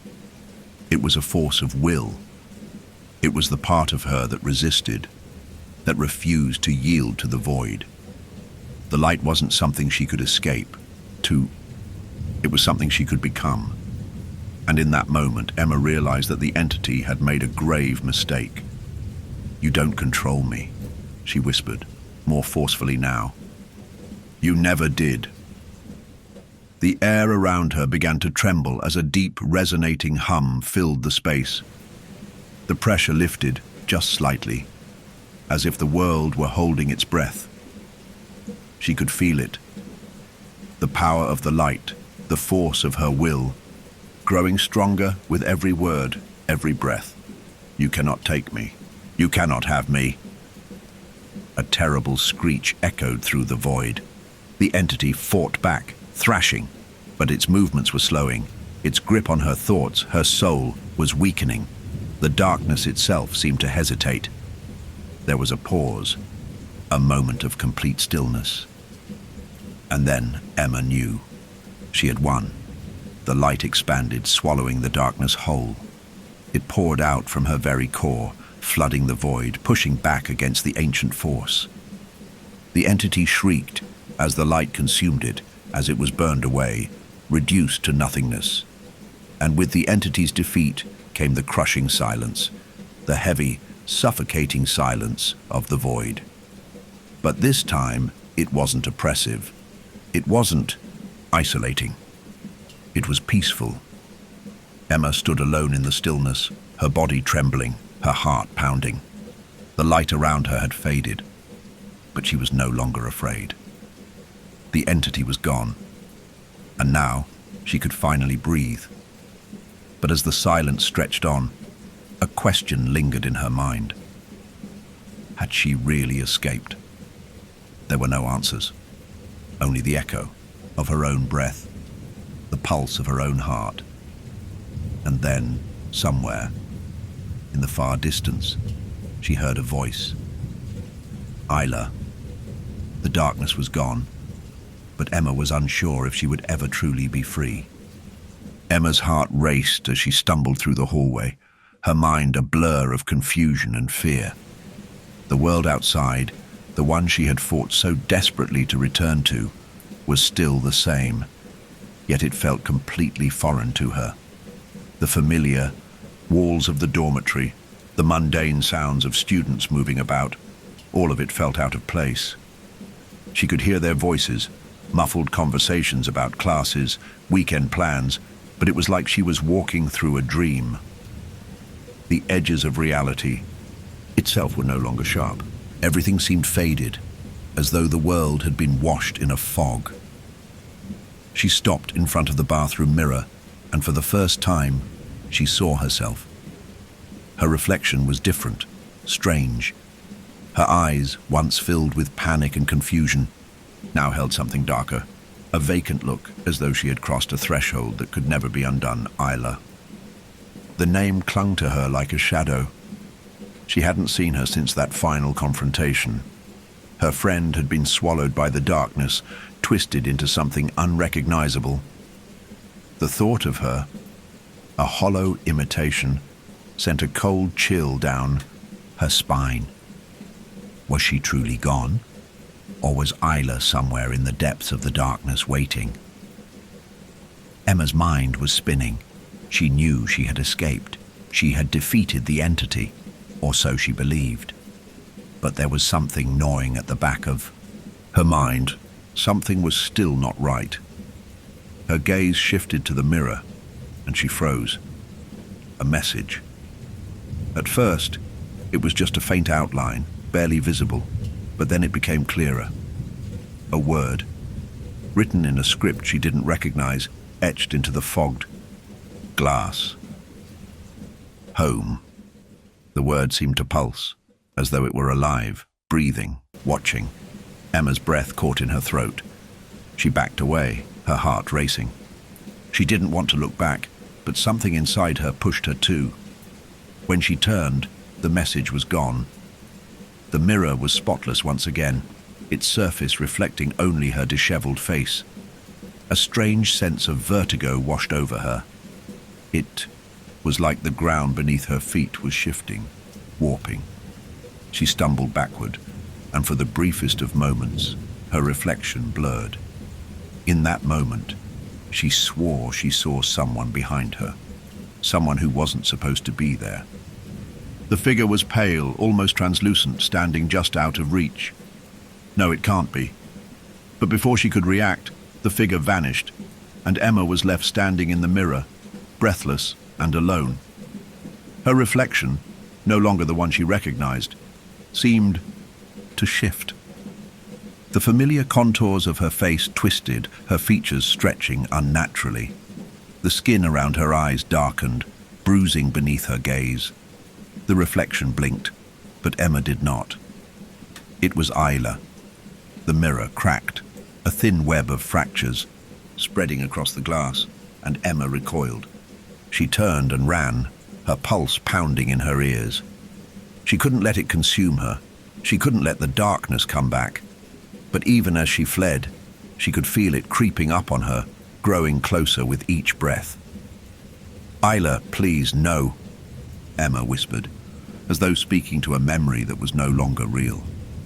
The hallway stretched endlessly before her, the walls narrowing as if they were closing in. The door to her dorm room was just ahead, but with each step the room seemed to move farther away. How much of this was real? How much of it was just a twisted illusion created by the entity?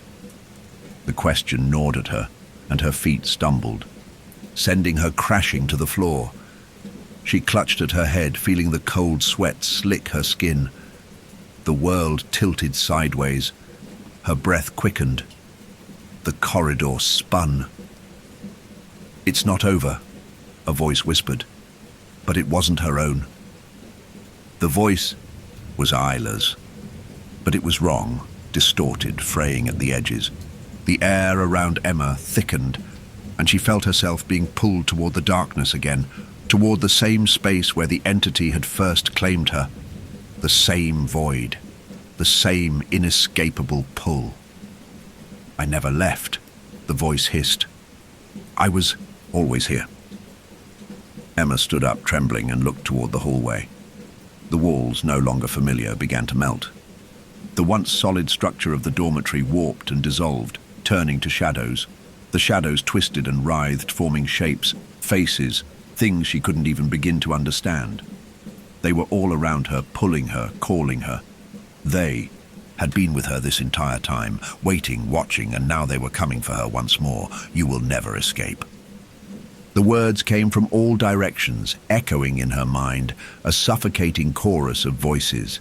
The laughter, the whispers, the screaming. It was all of it, and it was so loud that she couldn't tell if it was real or just a haunting memory from the entity's realm. She couldn't breathe. She couldn't escape. And then, in the middle of it all, a flash. A sharp pain cut through her chest, right where her heart should have been. Her vision blurred as the world around her fractured, becoming a disjointed mess of sound and color. A shadow loomed before her, tall, jagged, and monstrous. It was no longer the thing she had fought back. This was something else, something worse.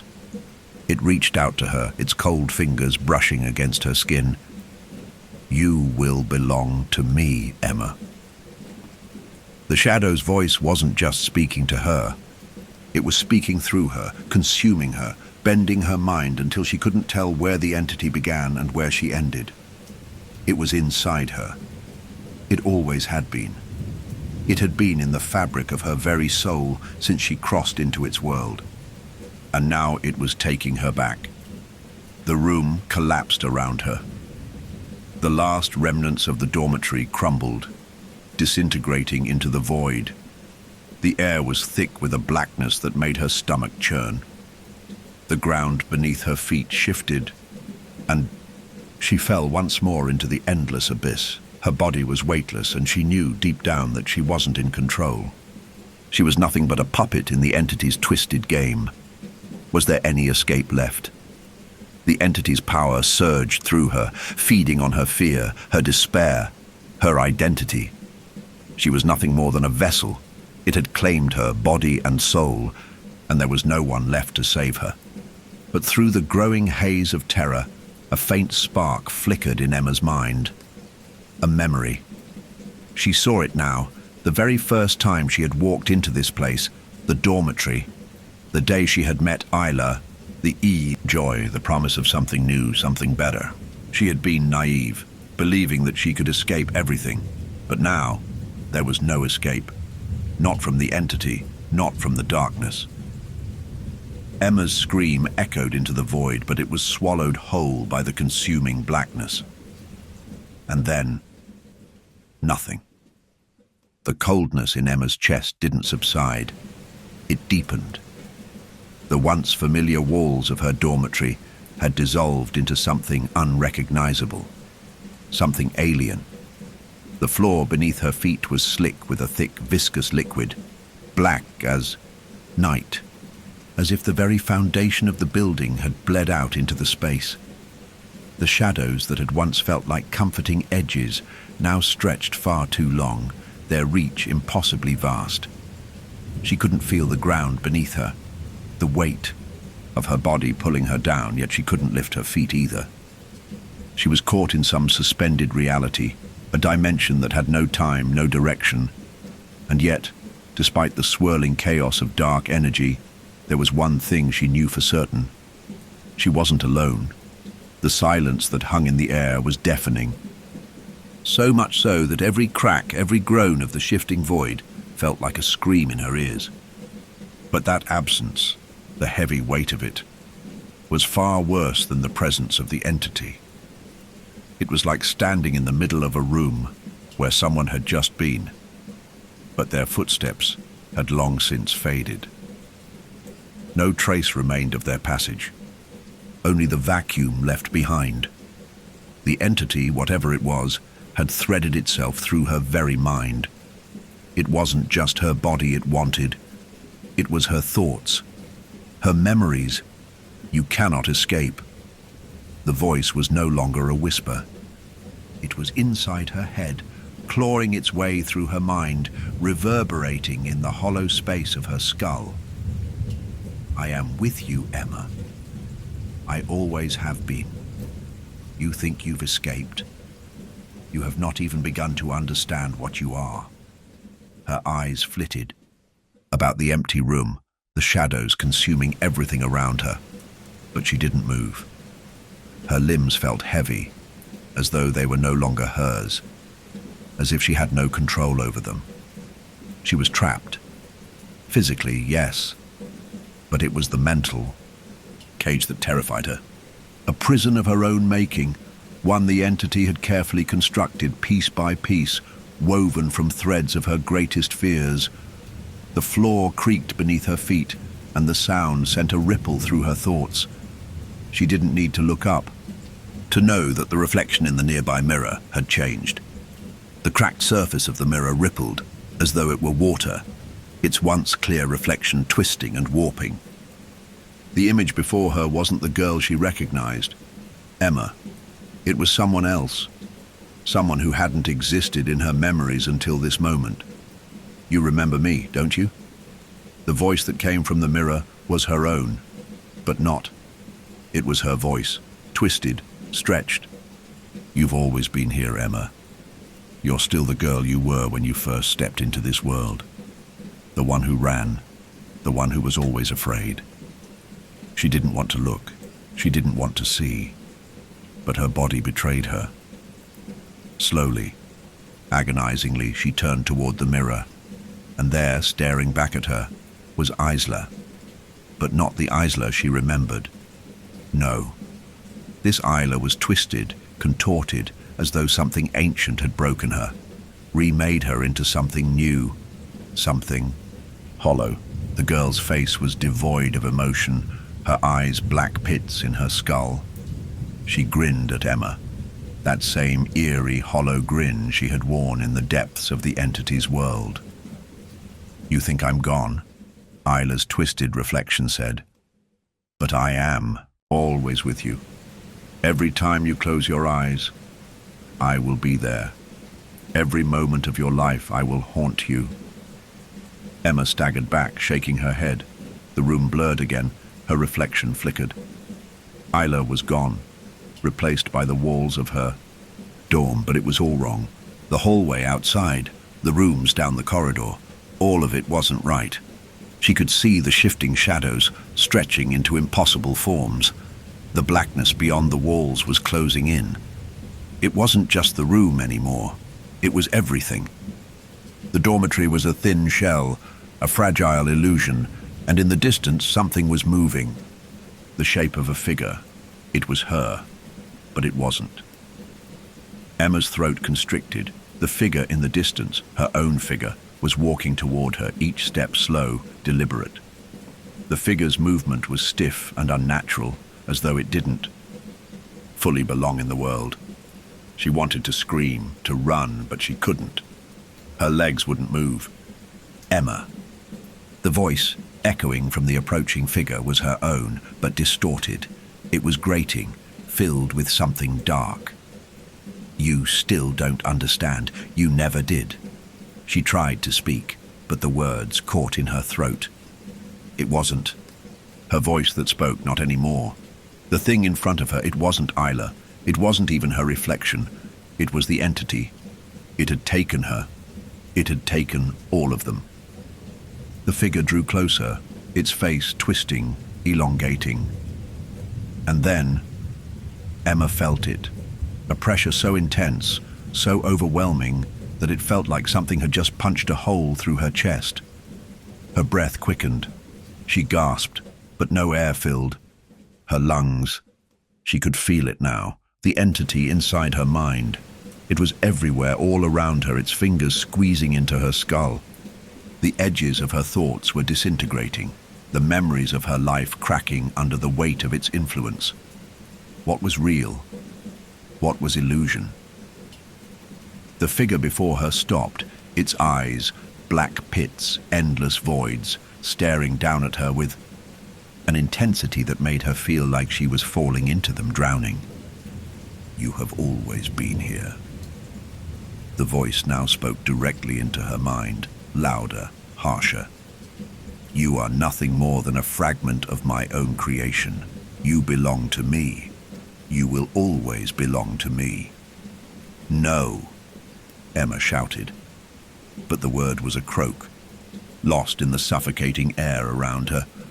She raised her hand, reaching for something, anything, that could stop this. But it was useless.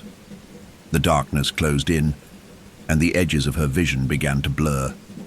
Her world was shifting, warping, as though she were being pulled between realities. "Ela," she whispered, her voice barely audible. Her heart thudded painfully in her chest. "Isla, where are you? Please help me." But there was no answer, only the silence, and then the laugh. It was not the laugh of a friend. It wasn't Isla. No, this laugh was cold, hollow, and it rattled her bones.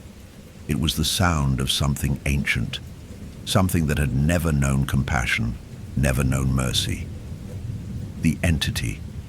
"You never escaped," it whispered, its voice sliding through her thoughts like a serpent. "I am you, Emma. I am everything you have ever been." The floor beneath her feet cracked, the black liquid beneath her now rising, swallowing the room, swallowing her. Her legs buckled beneath her, her body going limp as the darkness engulfed her once more. "You are mine." And then, there was nothing. The sound of footsteps echoed in the empty hallway, faint, almost imperceptible, like the ticking of a distant clock that had long since stopped working. But Emma was acutely aware of the rhythmic thumping, each footfall sending a jolt through her chest. Her breath quickened, her skin prickling with that familiar sense of dread. The walls, once solid and immovable, now seemed to pulse and breathe. They flexed as if alive, distorting and bending to the whims of the shadows that consumed the space. Her body moved of its own accord, her feet dragging as she shuffled forward. The room she found herself in, no, it wasn't a room. It was a hallway, a corridor long and narrow, with doors that led to nothing. She turned her head left and right, but the darkness swallowed every detail. There was no shape, no solid form, just the overwhelming weight of shadow pressing in from every direction. It was almost as if the walls were trying to close in on her, the floor buckling beneath her, groaning under the strain of the shifting world. The hallway seemed to stretch endlessly, each step she took only pulling her farther into the void. She couldn't even remember how she had gotten here, if she had ever truly left the dormitory at all. Was this still her reality? Or had the entity somehow twisted it all into a dreamscape, a netherworld from which there was no escape? Suddenly, a figure appeared in front of her, a flash of motion in the blackness, just at the edge of her vision. Emma froze, her breath caught in her throat. The figure seemed to ripple, like a shadow trying to take form, its shape indistinguishable from the surrounding darkness.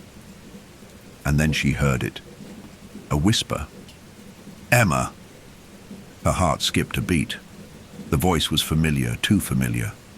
She didn't want to turn, but she felt herself compelled to. Slowly, she turned her head, and there, standing at the far end of the hallway, was Isla. But it wasn't the Isla she knew. Her friend's face was distorted, stretched in unnatural ways. The skin of her cheeks was pulled tight, revealing far too many teeth. Her eyes were black voids, wide and unblinking, staring at Emma with a chilling intensity. "You think I'm gone?" The voice that came from Isla's mouth was no longer the comforting tone Emma had once known. It was empty, hollow, as if the soul of her friend had been replaced with something far darker. The words hung in the air like a virus, infecting her, thoughts spreading into her mind. "You're wrong. You can never escape me." The words echoed through the hall, growing louder and louder, until Emma clutched her head in pain, the pressure building in her skull. She could hear it, hear the laughter, the low rumble of something ancient stirring beneath the surface of the world. It wasn't just the entity now. It was Isla, too, a twisted reflection of the friend she had once loved, now broken beyond recognition.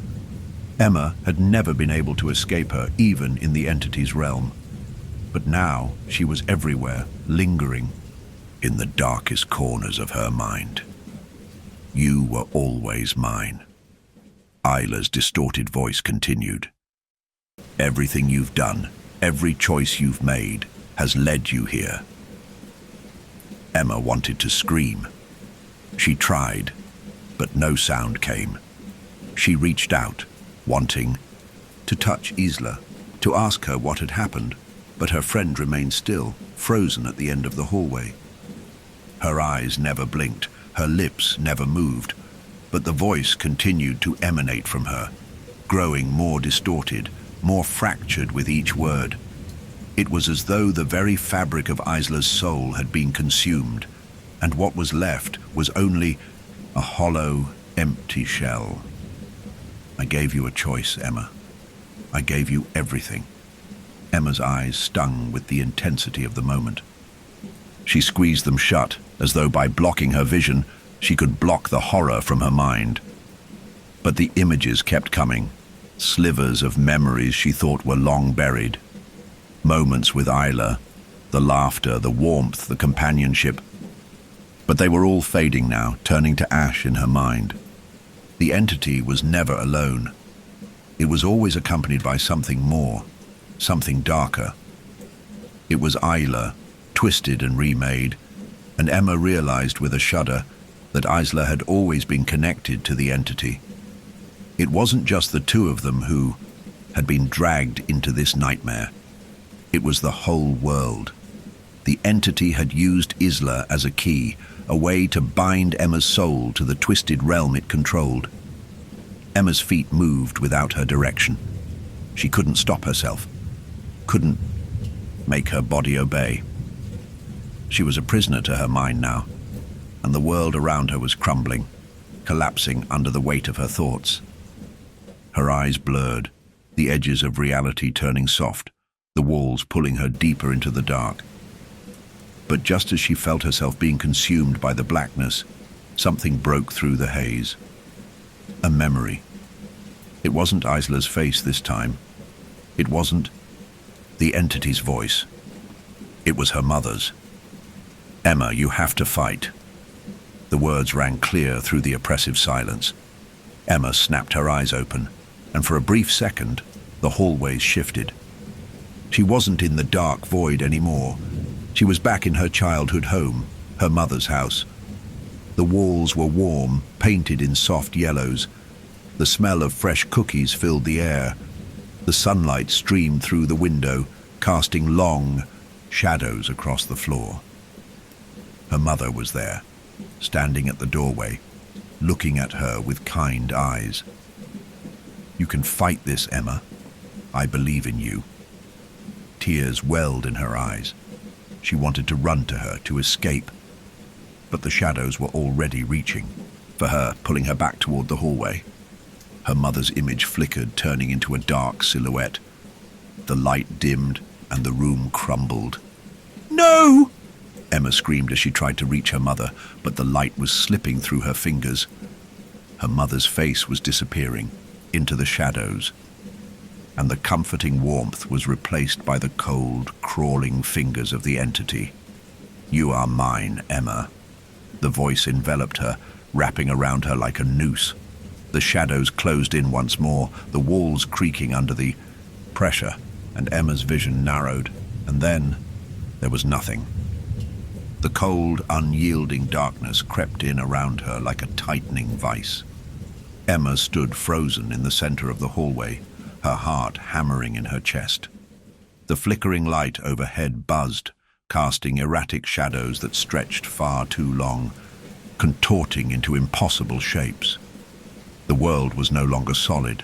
It was a labyrinth of shifting perceptions, twisting and folding in on itself with each passing second. She couldn't escape the sensation that the walls were alive. Every time she tried to move forward, they seemed to shift, pulling her back into a space that wasn't real, yet felt all too real. The hallway stretched endlessly, an eternal cycle of futile escape. She had run, she had fought, but here she was again, trapped in the entity's web. "You can't run," the voice whispered, but this time it wasn't just the entity.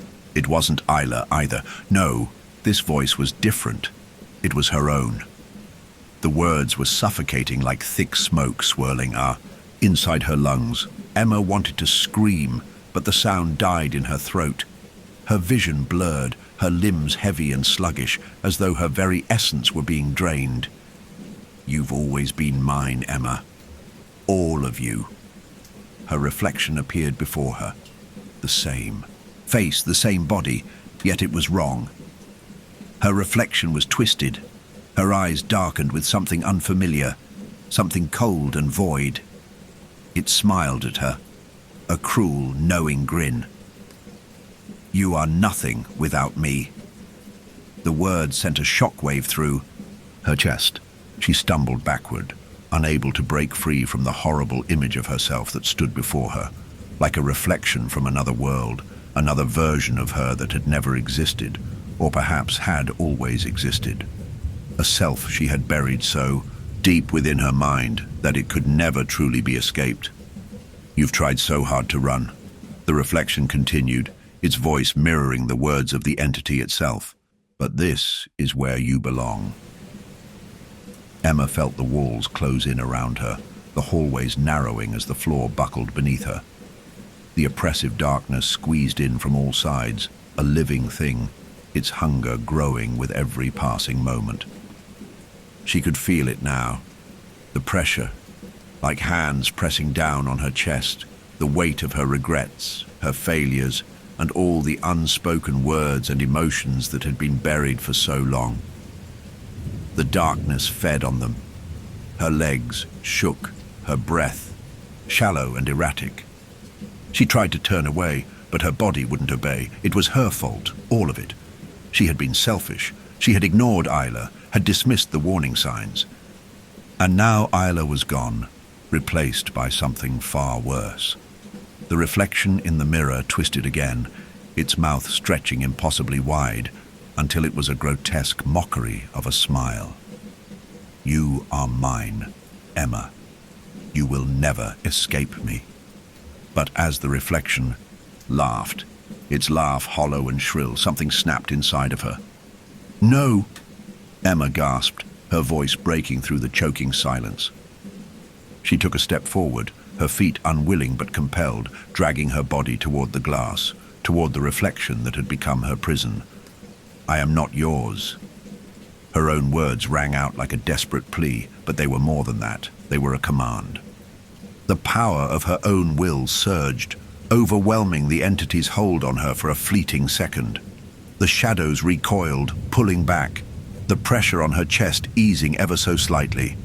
It was as if the very act of rejecting the entity, of fighting back, had momentarily weakened its grip.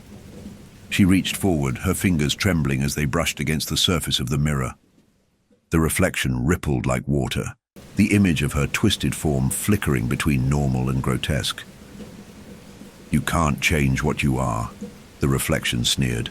"I am your truth. I am your soul." But Emma could see something beneath the twisted mask of the reflection, a flicker, a hint of the girl she had once been, the girl who had laughed with Isla, who had walked into the dorm with bright eyes and a hopeful heart. That girl was buried beneath the shadow, but she was still there. Somewhere. "No," Emma whispered again, a bit more forcefully this time. "I am not you. I am me." The mirror crackled, as if it were made of glass and lightning. The cracks spider-webbed. Out from the point of her touch, each fracture breaking apart the reflection, splintering it into thousands of shards, all shattering into the air like broken glass. The world around her trembled. The hallway shifted again, this time violently, as though the very structure of the building was coming undone. Emma fell to her knees, the cold concrete biting into her skin, but the overwhelming pressure of the entity began to lift. For the first time in what felt like an eternity, she could breathe. "You can't do this," the voice said, distant and disembodied. "You cannot escape." The air hummed with an unnatural energy, the dark space surrounding her flickering like an old film reel, as if the walls and floor themselves were made of nothing more than fragile memories. The shadow that had once consumed her mind, her spirit, wavered for just a moment. The entity was struggling to maintain its form, the hold on Emma beginning to weaken as the shattered reflection of her mind started to piece itself together. She wasn't fully free. No, not yet. But she could feel the first true sense of clarity returning to her. She couldn't explain how, but she knew. The entity was terrified. Terrified of what? Emma wasn't entirely sure, but in that brief flicker of freedom, she saw the truth. The entity needed her, needed all of them, to believe it was invincible, to remain under its control. It thrived on their fear, on their doubt, and on their deepest, darkest emotions. And that fear had been Emma's greatest weapon all along.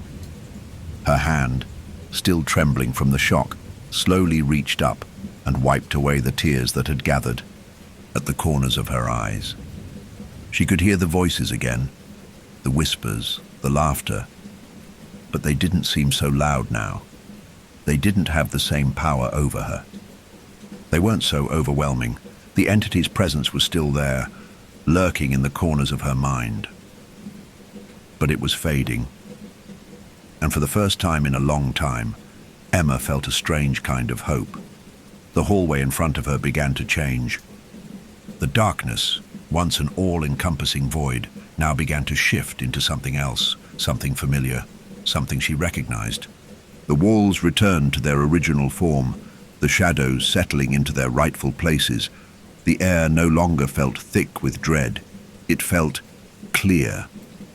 Emma stood up slowly, her body still aching, her limbs stiff from the strain of the entity's mental grip. But she wasn't afraid anymore. The terror that had once paralyzed her was starting to unravel, thread by thread, as the reflection of the woman she had always been began to reassert itself. For the first time, Emma understood that it wasn't just about escaping the entity's world, it was about remembering who she was, and Emma remembered. The air was still, thick with an oppressive silence that felt heavier than any physical weight Emma had ever known.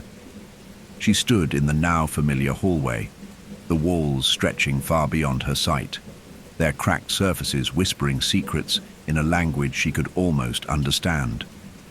The dim light above flickered erratically, casting warped shadows that crawled along the floor like restless spirits. For a moment, Emma was unsure whether the world around her was real.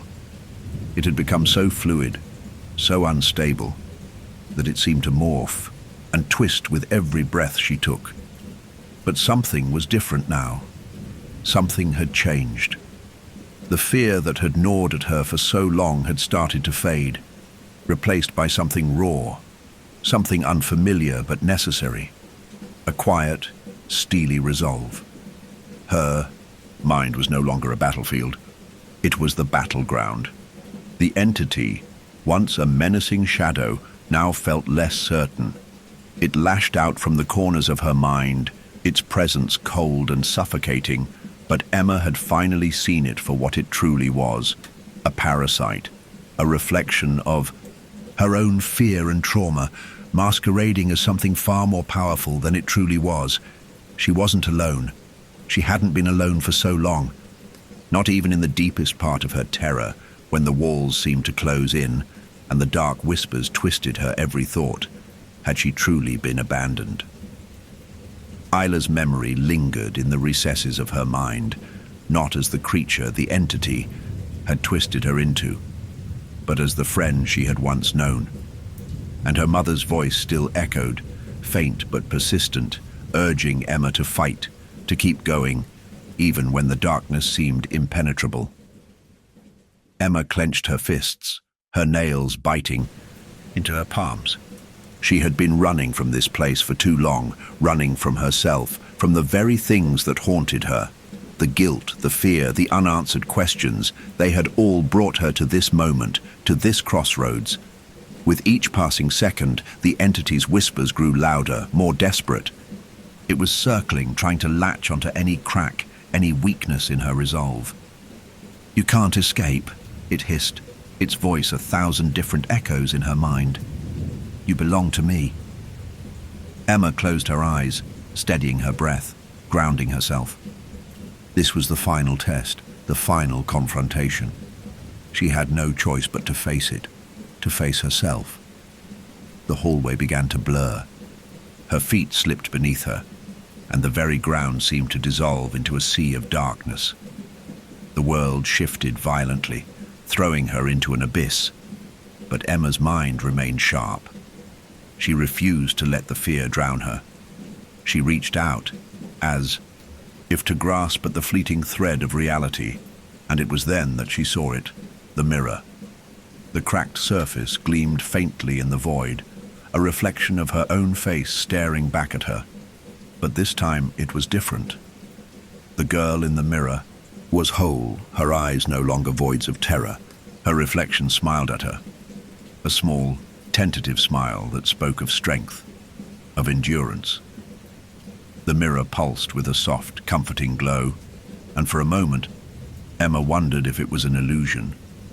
But as she stepped toward it, something shifted.